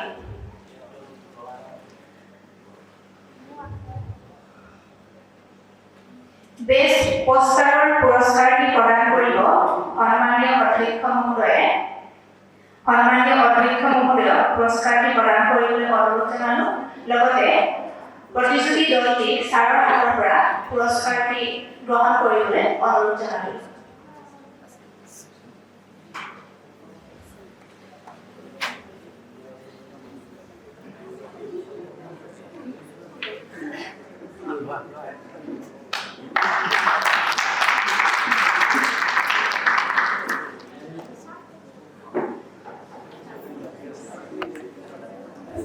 ধন্যবাদ স্যার, ধন্যবাদ।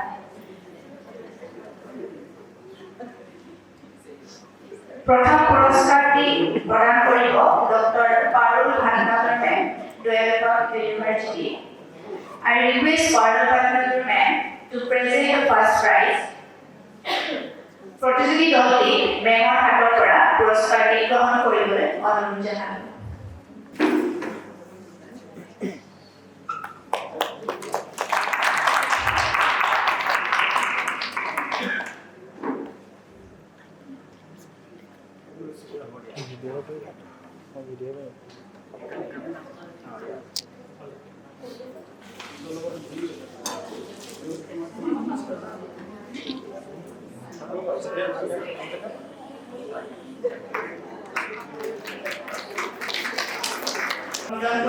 University.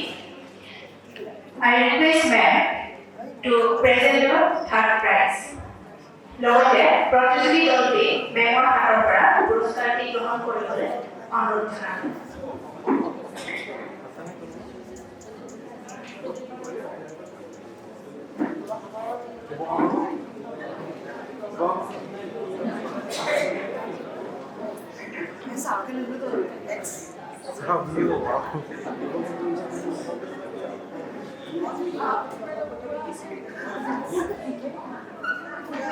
Third prize আছিলে অংকিতা হাতীমুৰিয়া, পূজাৰাণী দত্ত, ৰীতালী টাও from শিৱসাগৰ University.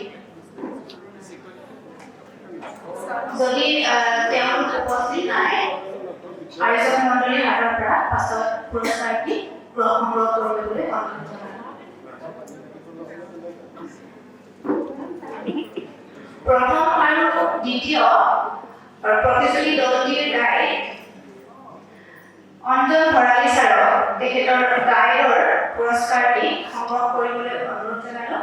পুৰস্কাৰটি প্ৰদান কৰিব শ্ৰদ্ধাৰ দণ্ডেশ্বৰ দত্ত ছাৰে। ছাৰক পুৰস্কাৰটি প্ৰদান কৰিবলৈ অনুৰোধ জনালো।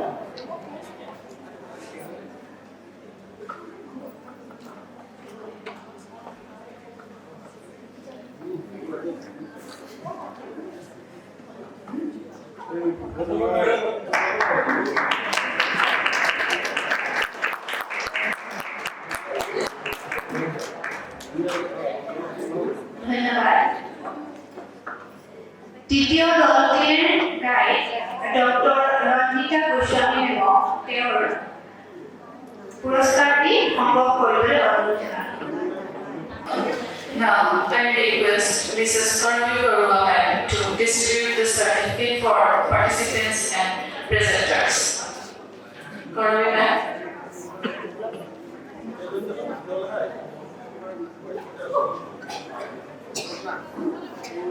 ইয়াতে যি বিশেষ ঘোষণা আছিলে, বাকী প্ৰতিযোগিতাৰ অংশগ্ৰহণকাৰী সকলো প্ৰতিযোগীয়ে তেওঁলোকৰ মানপত্ৰসমূহ Namaskar.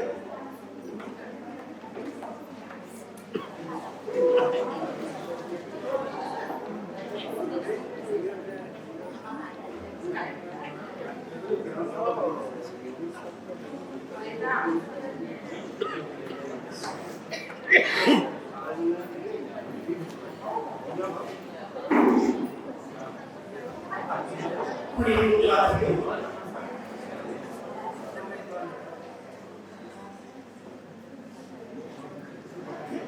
Seminar K Wajah Memori Resmi yang sertifikat ini kehormatan.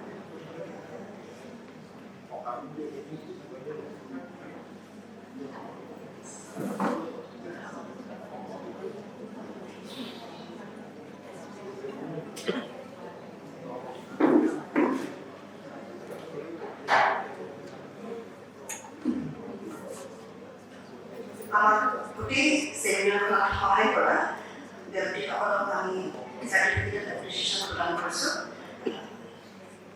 এই চাৰ্টিফিকেটখিনি মই চাব দিছোঁ, আমাৰ প্ৰিন্সিপাল ছাৰে প্ৰদান কৰিব।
First, Shikha Chopra is activities.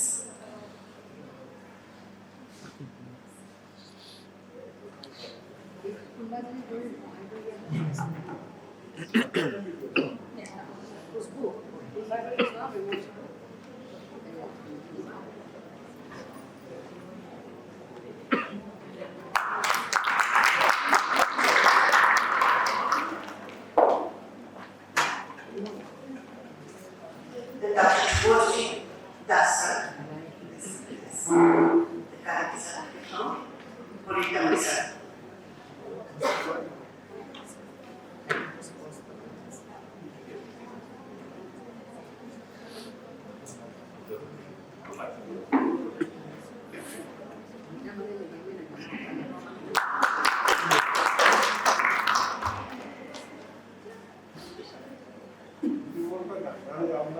Dr. Rohanto Hajarika, please come to us and collect the certificate from Maryland.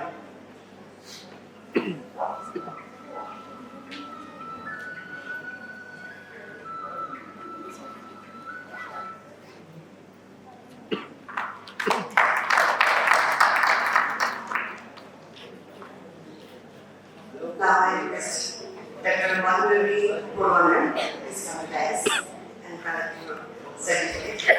Our principal.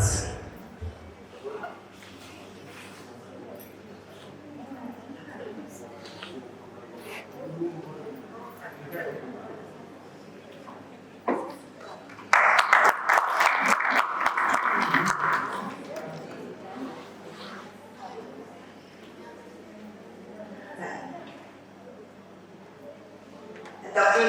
Tipun Professor is collect your certificate on insurance.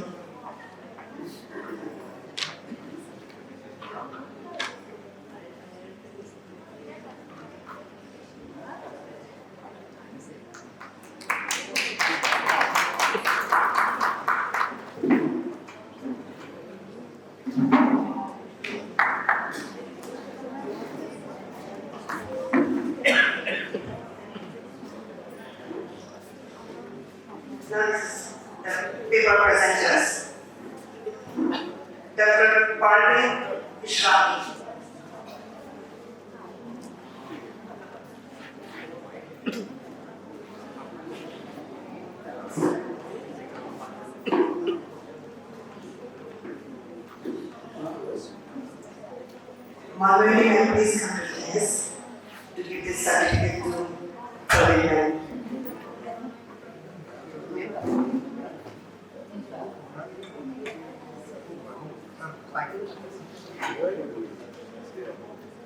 She is from Bhavana College.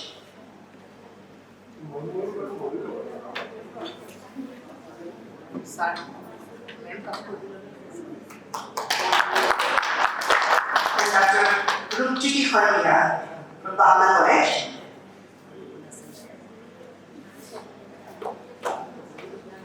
You collect a certificate from Margaret.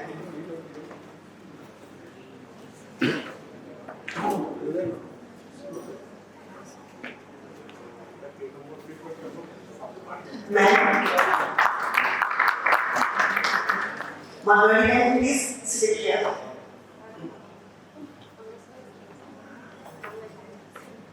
Dr. Panchali Parali, ex-faculty, Juno Indian Mahavidyalaya.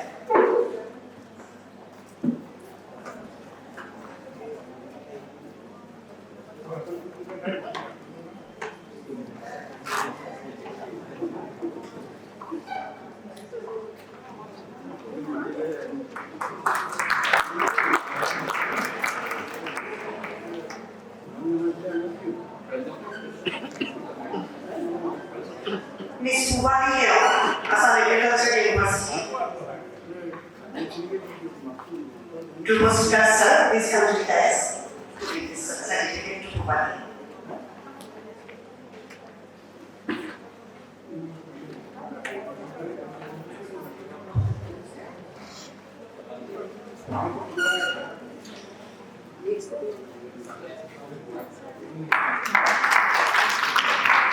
Rajashree Priya.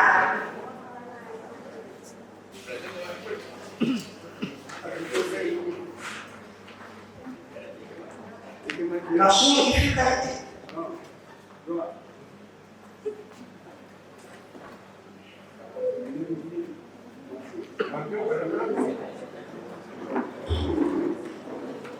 She is the mother, Rajashree Priya. Please correct it. Certificate of Padma.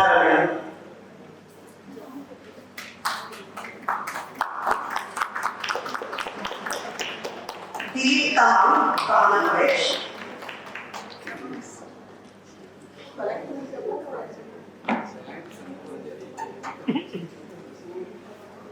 Dilip Tamam, Bhavana College. Please correct this. Dipur Kulta sir, please come to us.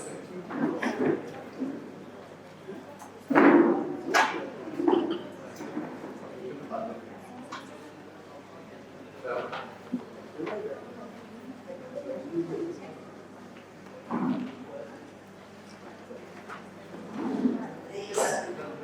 Our student participant, Vishwajit Kora, Johan Kendra Mahavidyalaya. Vishwajit Kora, Johan Kendra Mahavidyalaya. And Tariqul Jamal.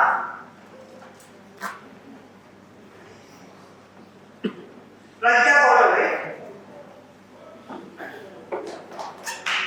Rahul Bhajan sir, please come to the desk.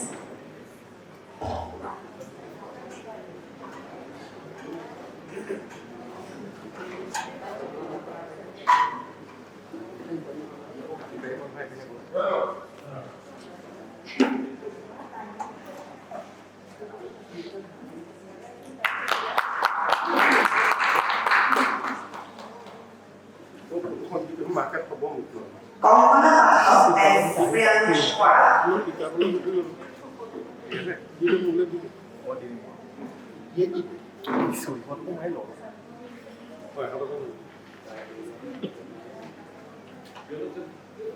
Collector certificate from Project Council.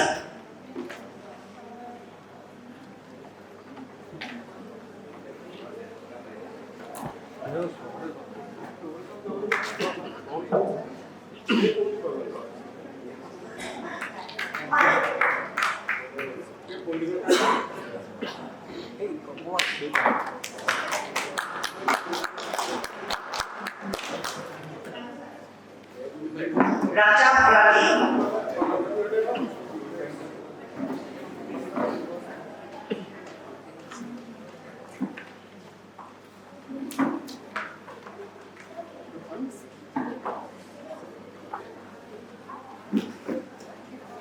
Please start from Benson.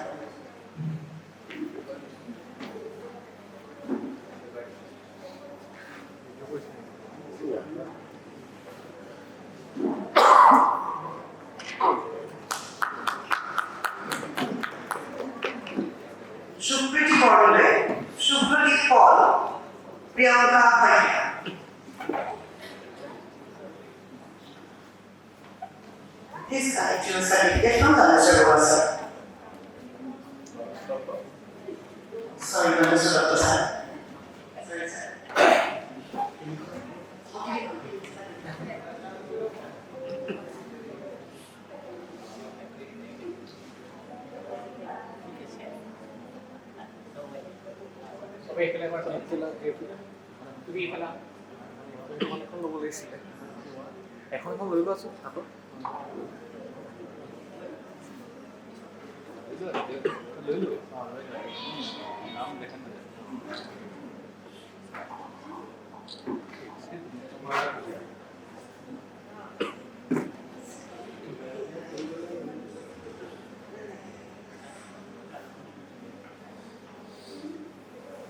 Any presenter here?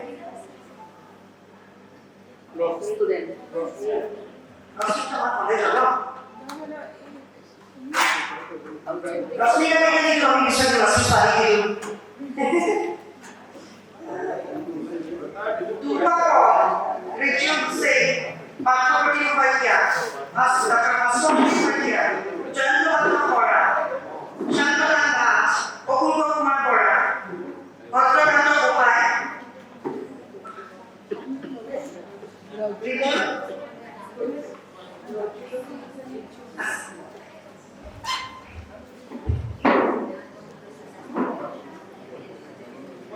Please collect it from our principal, sir.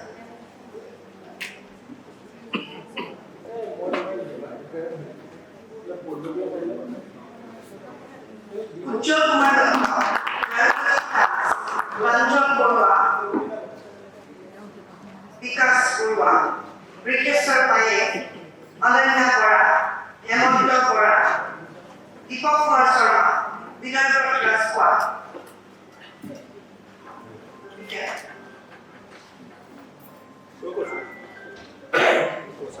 Certificate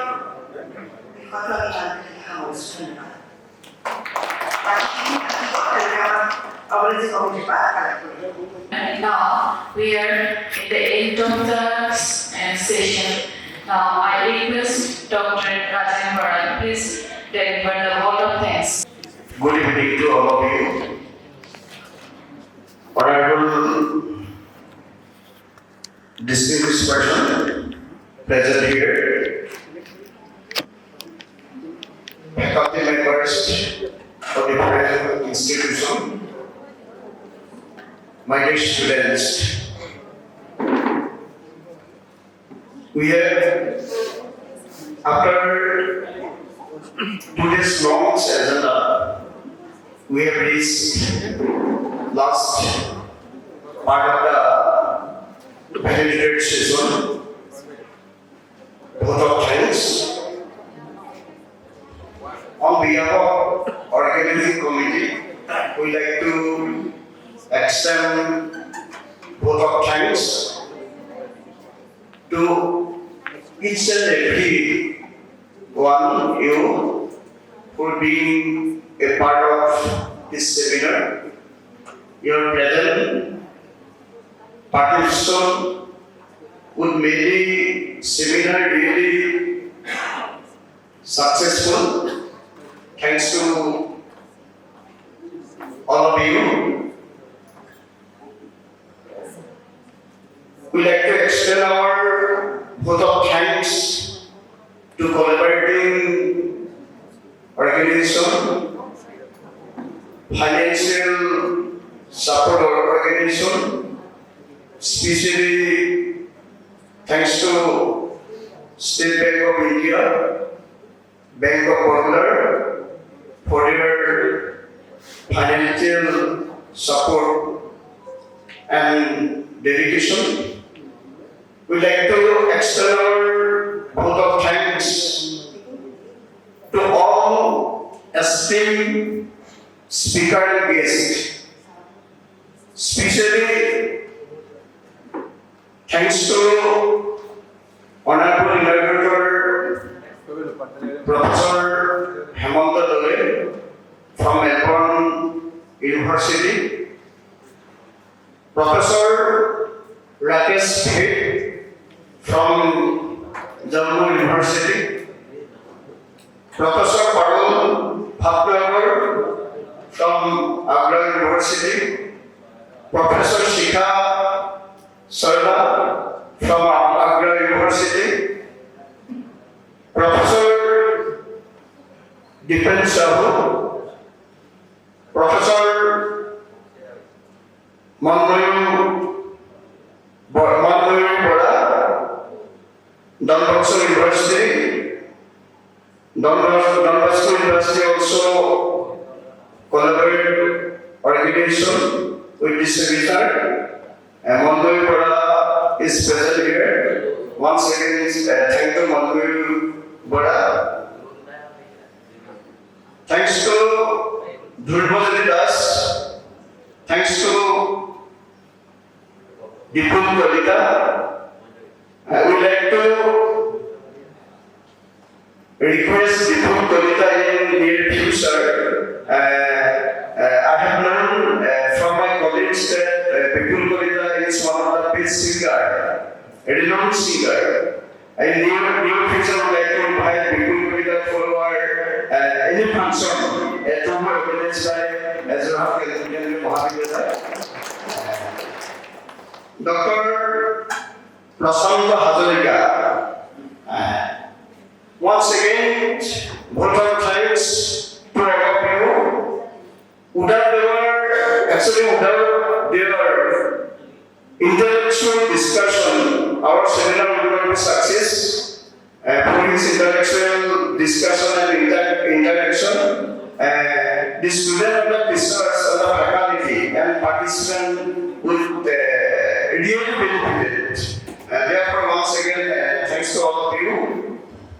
We extend our proper thanks to all the teaching staff and non-teaching staff of Jammu Kendriya Mahavidyalaya, and we also extend our proper thanks to the students, members of the students' unions, and media person, and well-wishers coming from the different parts of the Azura districts and the local areas.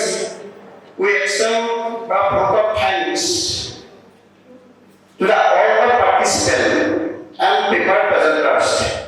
Without paper presentations, our seminar would not be success. We really satisfied. The last number of paper presenters have presented their nice paper. In this last technical session, we also attended here. Actually, they performed very nice paper. From our organizing committee, we thanks to all paper presenters.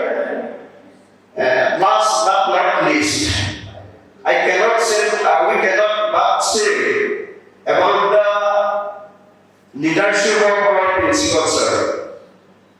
Without his active works, without his advice, without his efforts, we actually cannot success this seminar.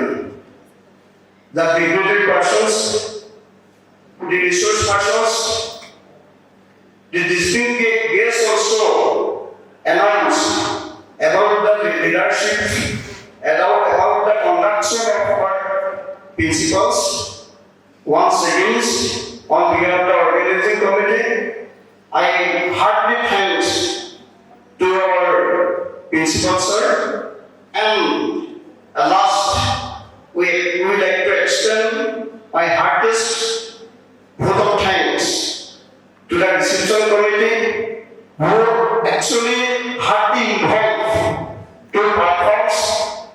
fruits to the marshals, to the guests. Thanks to all. With these few words, I have concluded my speech of vote of thanks. Thank you.